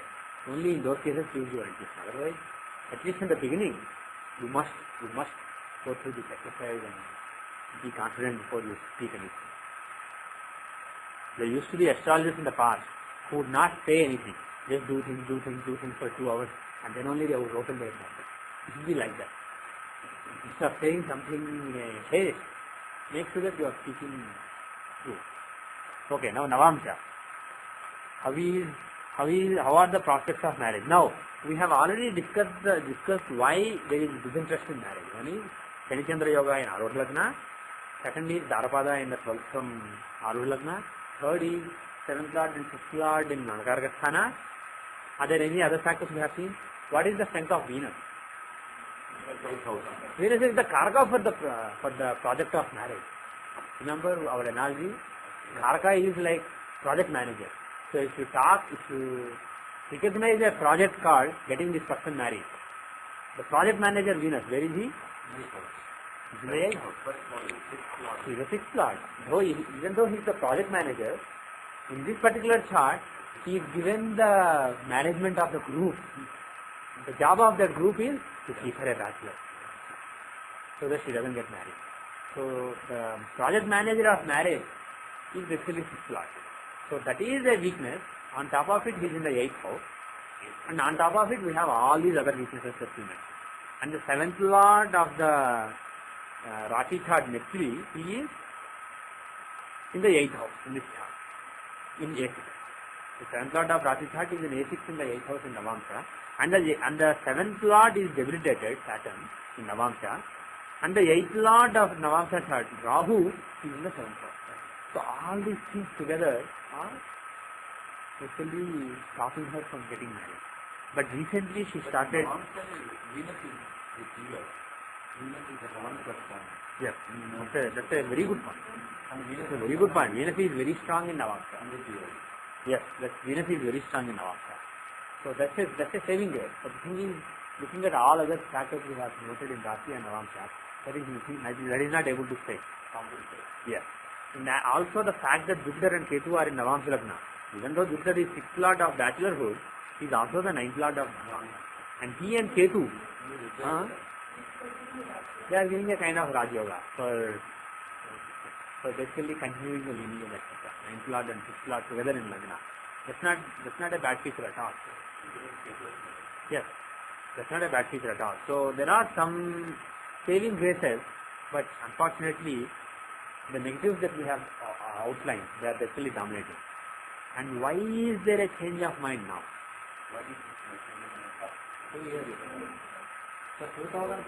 So, see, at the time when she should have gotten married, when it was right time to get married, I mean, based on the Indian way, Sandasha, basically, she was still young. She was like 24 at the end of Sandasha. From 18 years of age till 24 years of age. Marriage is a possibility, but the thing is, Sun is the 9th Lord in Rashi chart, but he is the 6th Lord in the 8th house. planets in 8th house don't necessarily show getting married. And in the Navamsha, he is basically afflicted by Ketu. He is eclipsed by Ketu and he is also with the 6th lord. Sun, with lot of effort, Sun could have given marriage, but unfortunately it didn't happen. See, so Sun came close to giving marriage because Sun can give marriage. Yeah. He is in Lagna, forget second house lord. He is in Lagna. Planets in Navamsha Lagna, especially if he is 9th lord in Rati chart, he can give marriage. Except that he is with Venus, the 6th lord, in Rashi, in the 8th house, and in Navamsha he is eclipsed by Ketu. Even though Ketu is 6th lord, still eclipsed by Ketu. Those are the weaknesses, but with effort, Sun could have given marriage. Some propitiation was done, Sandasha could have given marriage before 24 years. But once that doesn't happen, who's coming next? Who's Dasha? Moon. Chandra Dasha starts in 92 at the age of 24 and goes on till the age of 34. At a very crucial age for marriage, Moon Dasha is coming. How is Moon? In Navamsha he is Lagna Lord, perfect. But in Rashi, how is he? If he is the 8th Lord, is his agenda to give marriage or to not give marriage? To not give marriage or to break the marriage, there is a marriage. That is Moon's agenda. And moreover, we identified the yoga, Shanichandra yoga in our Lagna, which makes her disinterested thing. That yoga takes full effect in Moon Dasha. Either in Moon Dasha or in Saturn Dasha, that yoga takes full effect. Pardon me? Yeah. Moon. He can give Saturn either. Either way is bad. The problem is they are giving that Vairagya, that disinterest in life, discussion, what is all this? I don't want to do it. I just want to sit like that. That feeling is given by Moon and Saturn yoga. So whether Saturn is giving the result or Moon is giving the result, it's only one result. It is Saturn and result. So if we want to adjust the energy for her. Yeah. At that time. Yeah. So I mean, if you only have to do that. Yeah. So you say Moon? Okay. At that time, tell me, who should you propitiate? Moon or Saturn, or who should you propitiate? If she came to you in Moon Dasha and you wanted to give advice, who would you tell? Saturn is your Lord. Yeah. That is an Saturn. Yeah. Yeah. Good idea. So how will you strengthen Saturn?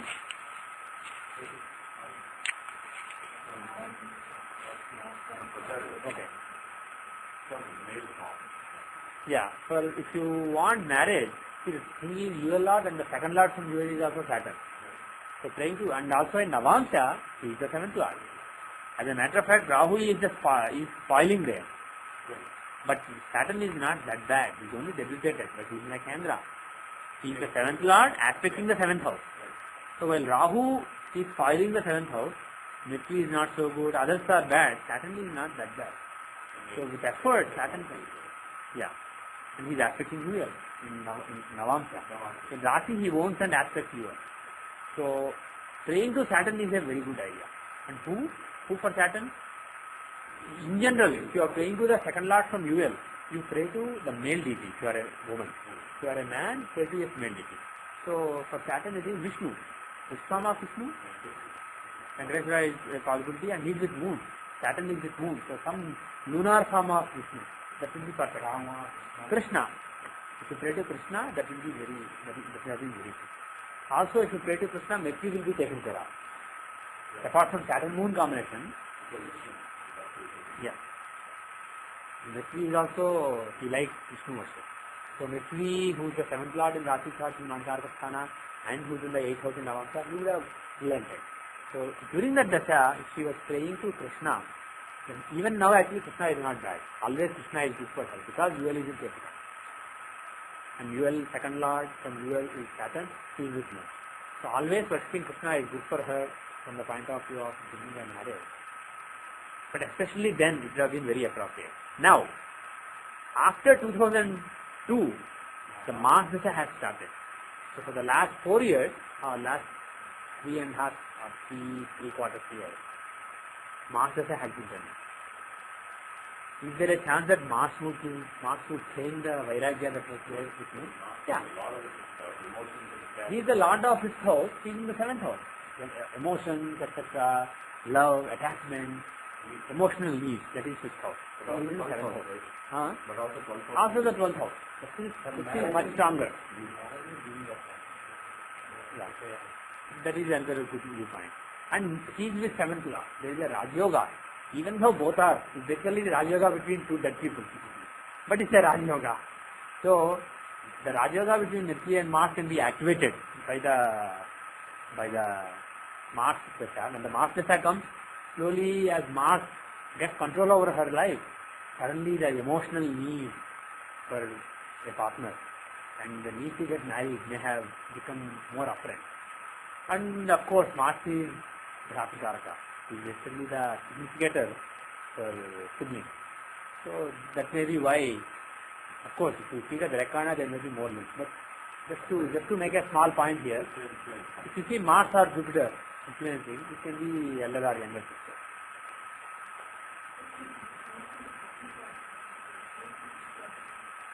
Oh, Mars is Atmakaraka. So Atmakaraka, that's a good point. But that is a point separate from what we are discussing. We will come to that. He noted that Mars is the Atmakaraka. That's interesting. We noticed that. Oh, Mars is Atmakaraka. So Atmakaraka Dasha is running. So that shows some struggle. It will not be smooth during this Dasha. During this Dasha, What is the point? Not Atmakaraka. the Vishotri Dasha or any Nakshatra Dasha of Atmakaraka is usually a tough Dasha.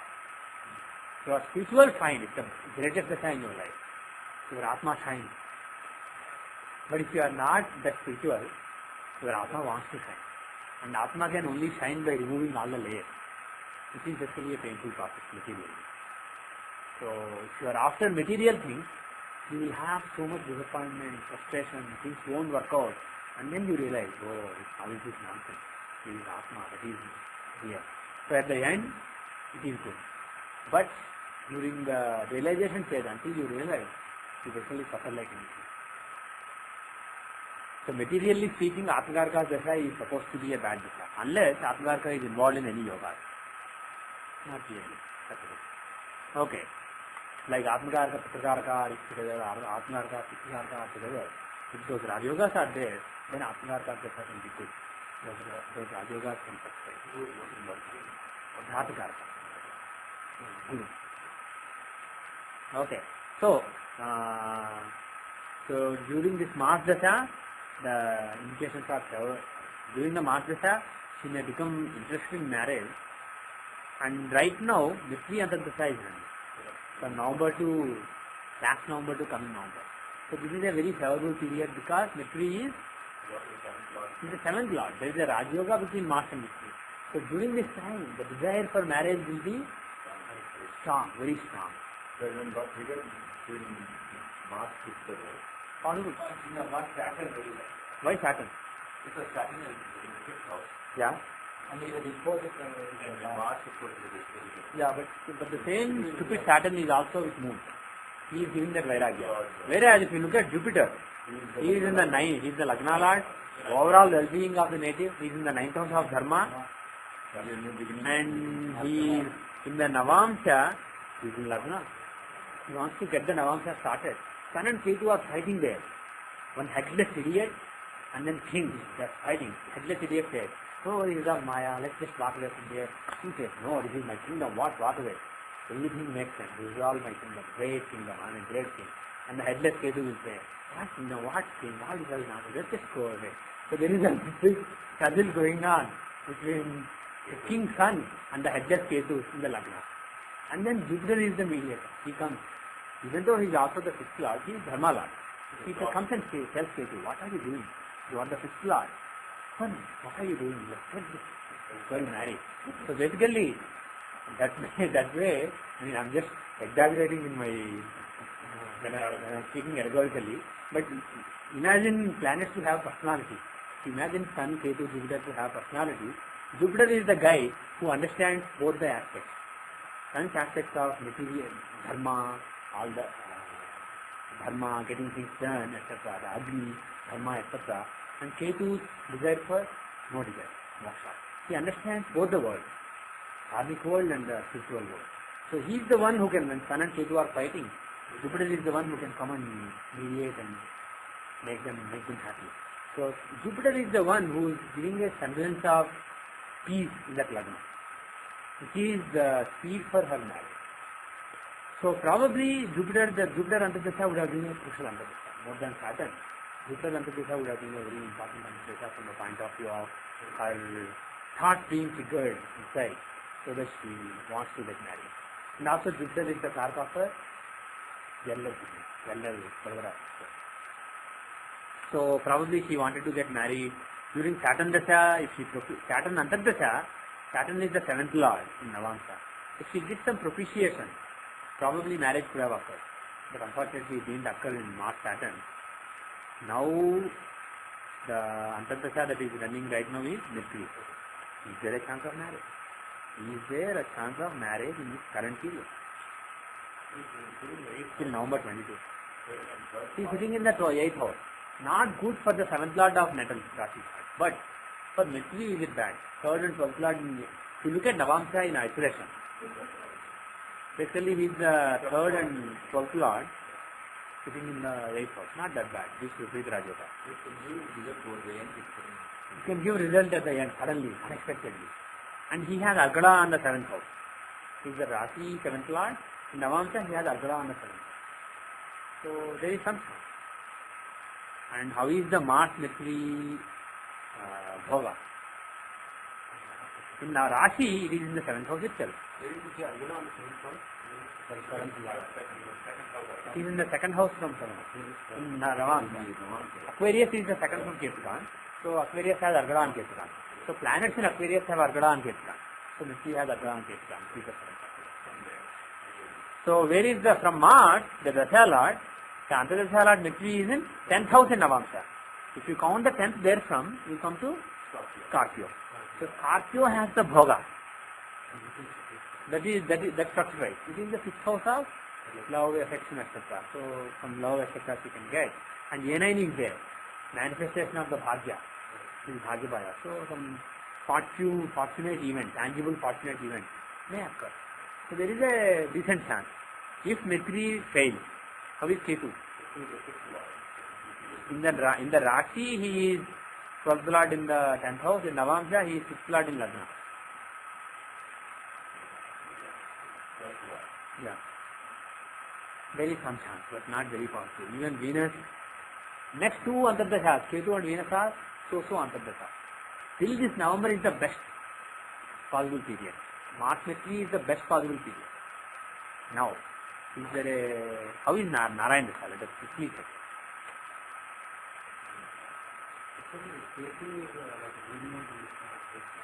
Yes. Marrying for continuation of the Vamsa. And he is in Lagna.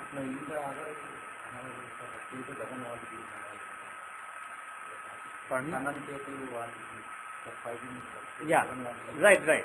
What I was saying is, Sun is basically affected by Ketu. The thing is, if two people hate each other so much, they may both want to do the same thing, but they will end up fighting and not doing the thing. That is what I was talking about. Ketu's job is to continue the lineage here. And Sun is not bad, he is the 2nd lord. His agenda is not to get him married per se, it is not that bad. But the thing is, when those two are together, Sun is being eclipsed. So Ketu is busy eclipsing Sun. Sun is busy fighting Ketu. And that's what I am saying. If Jupiter was not there, Sun and Ketu combination is bad. Jupiter is there. So what I am saying is, Jupiter will remind Ketu of what his job is. And he will remind Sun of what his dharma is. So that marriage can occur. So Sun and Ketu combination, even though Ketu is not a bad planet for marriage here, he is totally creating some confusion there, some craziness there. So that has to be removed by Jupiter. So anyway, Ketu Antardasha has a chance of doing marriage. But it will be nice if Mercury himself gives, because Mercury has a better chance than Ketu. How is the Dasha right now? The Narayan Dasha.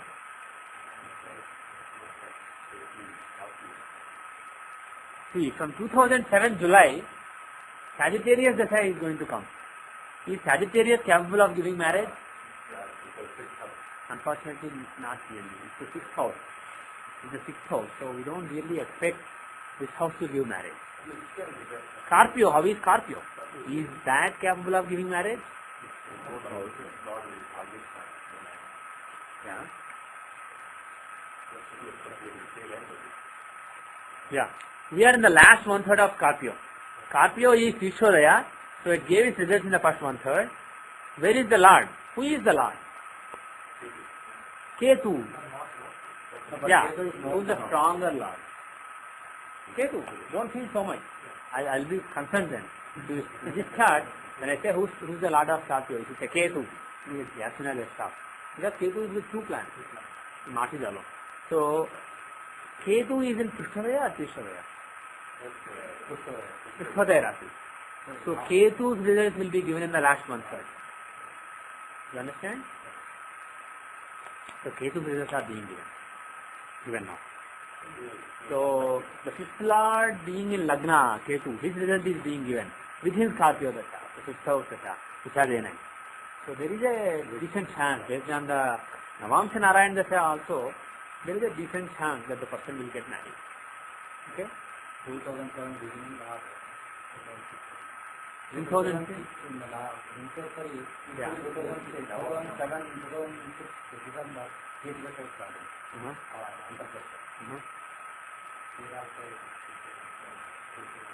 Right. So it is, we will go to that later, we will look at Tithi but based on Nimshotri, it can be either Mercury or Ketu, but before 2007 April. Venus is not really likely to be, even though he is the Karaka, he is 6th Lord in Rasi, he is in the 8th. In Navamsha, the only thing is he is in UL, that's the only saving factor. Right. That's the only saving factor, but again, he doesn't have anything to do with the 7th house. More than Venus, Mercury and Ketu seem like strong candidates to give the marriage. And in the Navamsha Narayan Dasha also, we find that any time before next year July, is a strong period of possibility. Now, let us look at the Tithi Pravesh. But the interesting thing is, now she is running a period when there is a good chance of marriage. After running a terrible period for 10 years, she started the good 7-year Dasha. Within that, the right Antardashas are coming now.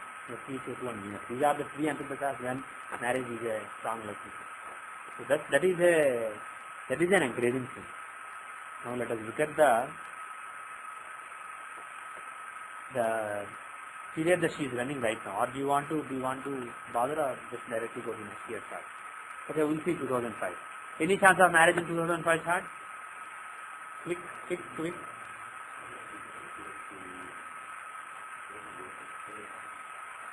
The Rashi has the 7th Lord Jupiter. Who's the Hora Lord? Hora Lord is Saturn. 6th and 6th Lord. Nothing to do with marriage. 7th house has Rahu, the 6th Lord. Not good for marriage. Only saving thing is 7th Lord Jupiter is in Lagna. 0 degree 20 Lagna is on the border.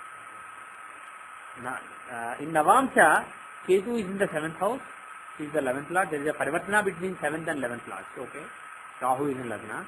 And Jupiter, the 7th Lord of Rasi chart, is in 6th house here. Of Brahmacharya. Not so great. Okay, there are some chances, but not very encouraging. Next year, coming year, 2006. Let us look at the annual Tithi Pravesha chart of 2006. Who is the Hora Lord? Mercury is the Hora Lord. And what houses does he own? He owns the 7th house of marriage. But he is with Sun and Saturn, not so good. He is sitting in the 5th house, but he is with the 6th Lord Sun and 11th and 12th Lord Saturn. There are weaknesses, but not bad. Hora Lord clearly has the agenda to give marriage. Ketu is in 7th house. He is the 9th Lord of Dharma. Again for Dharma and prolonging the lineage, so not at all bad. And Jupiter. Jupiter is the Lagna Lord, pardon me? Mercury and Ketu are important planets as per Good, very good. Mars, Mercury and Ketu have seen in the natal chart and they are playing a role here. And not bad for Mars, but not from the point of view of marriage. In the East, okay? And then the 9th Lord. And Jupiter, how is Jupiter? He is the UL Lord. And pardon me? Yeah, he's in the 8th house. He's the jewel lord in the 11th from jewel. As far as marriage is concerned, not bad. How is Navamsha? That is the most important thing. How is Navamsha? 7th, Lagna has Jupiter and Ketu, that is good. But how is the 7th house? There is a very bad Parivartana between Sun and Moon. 6th and 7th Lord Parivartana is there. It's not a good yoga, but it can show change from bachelorhood to marriage also because they are friendly planets, Sun and Moon. When they exchange the houses, usually it's a good yoga, but it can be for good here, it can be switch from a bad state to a good state. So there is some possibility, and the interesting thing is Moon, Jupiter are giving Gajkesari yoga, and Lagna Lord sitting in the 7th house, not bad. Yes, when the Parvata is not right. But the point I was making was, Moon has something to do with Lagna, he is aspecting Lagna, and he is with Lagna Lord. Jupiter, Ketu are in Lagna. In the natal chart, Moon was in the, Jupiter, Ketu were in Lagna, and it was owned by Moon. And again there was a Parivartana between Sun and Moon. You see that with respect to the 7th house here. So maybe this is an important year.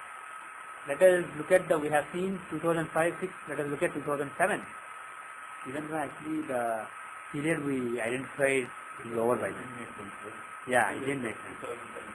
We'll quickly see. Yeah, it doesn't make 6th Lord is in 7th house.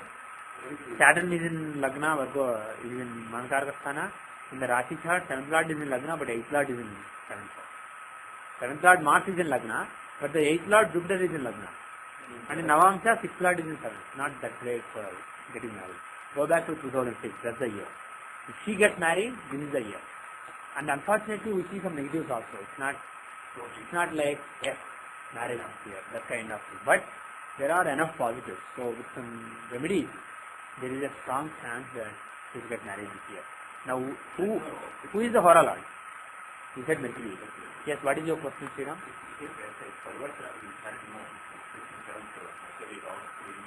Yeah. Yeah. It could be either from good to bad, bad to good. Usually, it's not a desirable thing to have. Parvatana between a good house lord and a bad house lord. It's not a good combination. I'm just hoping that with some remedy here, it will give good results. It's just a hope. It's not a dictum. It's a bad yoga. 6th Lord and 7th Lord. 6th Lord, the person whose agenda it is to give you bachelorhood, you are telling him getting married.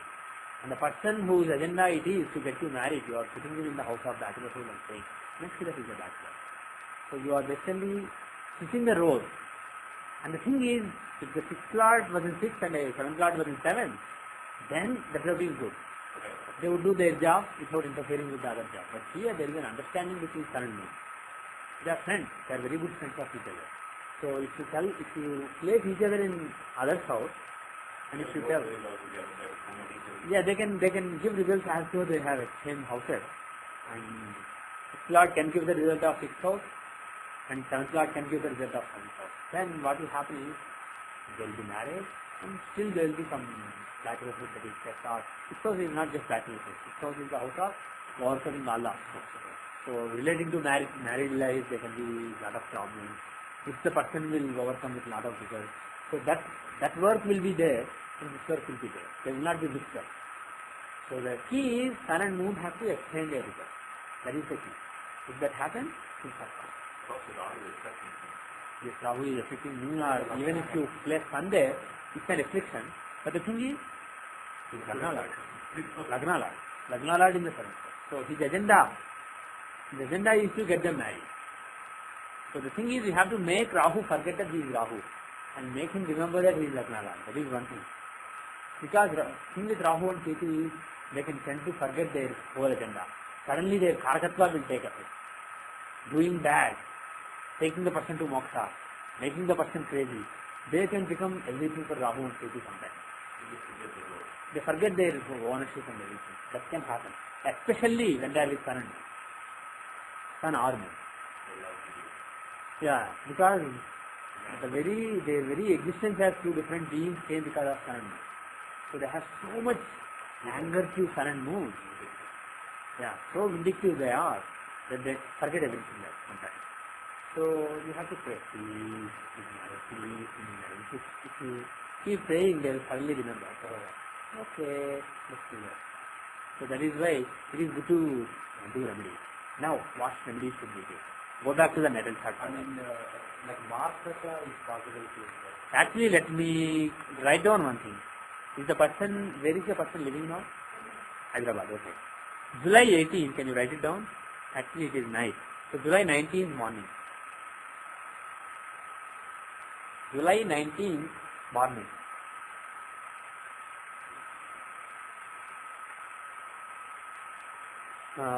When she wakes up, basically, sunrise. At that time, do a prayer. Go to a temple.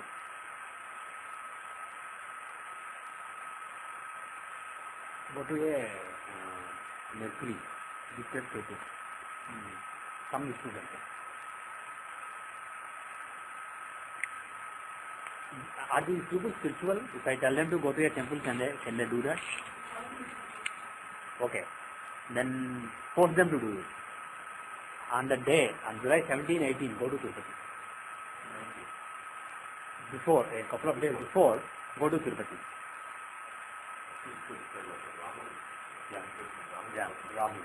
So go to Tirupati on July 16, 17 time frame. Go to Tirupati. Have a darshan of Venkateshwara. Then come down from the hill, and then nearby there is Tiruchanur. There is a Padmavati temple. Go to the temple also. But most important thing is on July 18, on July 19th morning, go from Tiruchanur to there is a place called Srinivas Mangapuram. It is not very popular, but there are buses that go to that place. There are several kshetras near Tirupati. Srinivas Mangapuram is different from Alvel Mangapuram. Tiruchanur is known as Alvel Mangapuram. Srinivas Mangapuram is different. That is the place where Srinivasa and Padmavati got married. There is the actual place of marriage. There is a nice temple there. Ask her to go to that temple on July 19th. Okay? And from there is I forget the name. There is a Vedanarayana temple. Inquire, and there is a Vedanarayana temple. Basically, Vishnu or Srinivasa is shown rescuing the Vedas. Basically, that Vedanarayana temple, because Jupiter and Ketu are in Lagna. That is why I am suggesting Vedanarayana temple. Jupiter and Ketu in Lagna in the natal chart as well as with Navamsa chart. So visit the Vedanarayana temple after Srinivas Mangapuram. Okay. So on July 19th, she should be in the morning. When the temple opens, go to Srinivas Mangapuram. Do a Kalyanam there or some Archana or something. Pray sincerely for marriage during the year. And then go to Vedanarayana temple and worship him to give continuous temple in life. And then within the next 1 year, she will get married.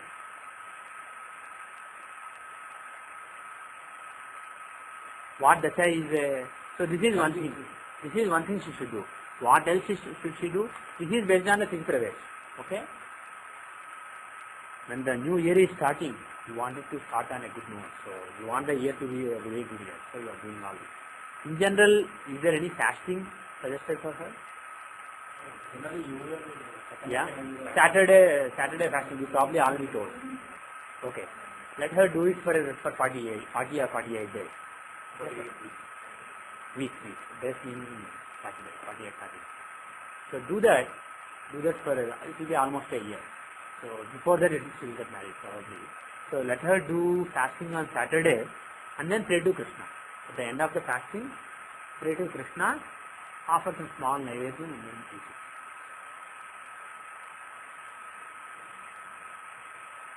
So do that, and after this birthday, second lord from UL is Saturn. He is with moon. So I just said Krishna. So other thing is that if you want to appreciate it, also it's slightly different because here. Yeah. So it also says Durga is also. Durga is fine, but Venkateshwara will take care of Rahu. Venkateshwara takes care of Rahu. Varaha, he is associated with the Varaha. So that is why I said Vedanarayana is Ketu. Guru Ketu combination in Lagna. That is why I said Vedanarayana. So Vedanarayana, Venkateshwara and Srinivas Mangapuram. she goes to all those places. That will be very auspicious at the time of birthday. Okay. When we are going to any diocese, we are trying to strengthen the correspondence pattern. Yeah. If you want to weaken a correspondence in some time, No. What you are doing is, if the planet's agenda is good, you are strengthening the agenda. If the planet's agenda is weak, you are weakening the. If the planet's agenda is bad, you are weakening the bad agenda. That's what you are doing when you pray. Don't think that if I pray to my 8th Lord, I'll get a lot of trouble. If I pray to, some people say that if I pray to 6th Lord, I'll start fighting with my wife. No. Praying to 6th Lord will make you fight less. Praying to 7th Lord will make you have a good relationship. Okay? So prayers and done for a sattvic purpose will never harm you. you only take the positive path. You only take the positive part. The thing is, if you are doing certain tantras, then it's different. But as far as sattvic prayers are concerned, you are not going to be, it's not like wearing a ring. It's a totally different thing. Wearing a ring is a rajasic thing, so you have to know whether you are increasing or decreasing, you are strengthening or suppressing the planet. But when you are playing to the god, you are just telling the planet to behave nicely. You are requesting the planet to behave nicely. That's it. So whether it's a malefic planet or benefic planet for you, the planet will behave nicely. Benefic will become more benefic, malefic will become less malefic. So don't worry about that. You can pray to any god anytime, irrespective of all these indications. I said these devatas for this particular reason. Krishna, and Tirupati, Srinivas Kalyanam, Srinivas Mangapuram, all these because based on the chart. Even if she goes to some other temple on that day, nothing bad will happen. It will only be good. But this will maximize the good. That way. Okay? So we gave the remedies. Now, before we conclude, can you give a likely period of marriage? Probably after this June, was it June or July? When was the... Oh, it came to Natal. July 18. So from this July 18, within 1 year, she will get married. When is that? What is a... It's not one. Can you identify 2 or 3 likely periods? Is Mercury a possibility? Sun, Moon are coming immediately. Those are the planets involved in that yoga. So there is a chance, August, September time frame, there is a good chance. Then Mars, is he a candidate? Yes. Why? Because Mars is a 9th Lord here. Yeah. In the Rashi chart, but he is in the 6th house. He has nothing to do with marriage. In the Navamsha, he is 3rd and 10th Lord in the 4th house. Yeah, that's the only thing. He is the UL Lord. Parvatana with Venus. But not such an attractive candidate. Mercury, 7th Lord. Mercury is the 7th Lord in the Rashi chart. In the Navamsha, he is associated with the 7th Lord, Sun. So Mercury is a strong candidate. He is the strongest candidate probably. So probably October, November, December is the strongest period. And then before September 20 is also very strong period, strong policy. During the honeymoon. Between Venus and Mars in the Yes. So Venus is a Karaka for Mars. Yes. For both houses. Yes. Yes. But when there is a Parivartana, Karkatva don't change. Only house ownership. Mars will give results as though he is in UL. And as though he is in the 10th house. So will give 10th house results. We look at both. No, we can look at both. Rashi and Navamsha. Yeah, this is Rashi level marriage. So from that point of view, it's basically in Sagittarius. Who is the star? Where is Vivahadhamam? That's the only thing we haven't considered. Where is Vivahadhamam?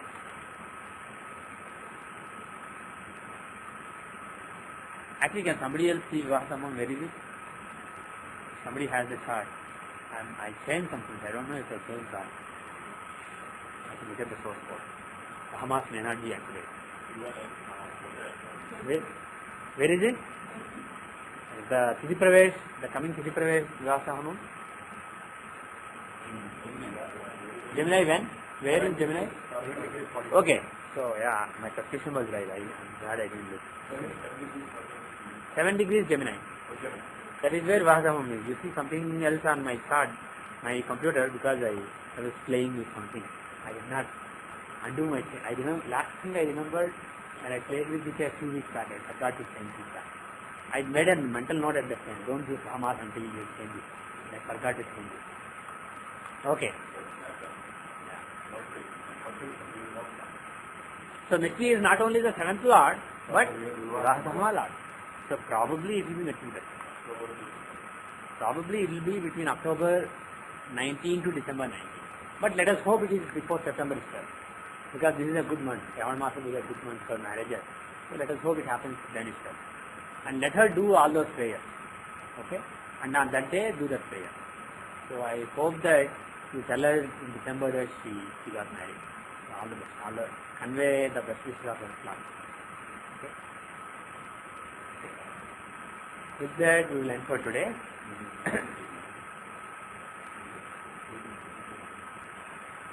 Om Shanti Shanti Shanti.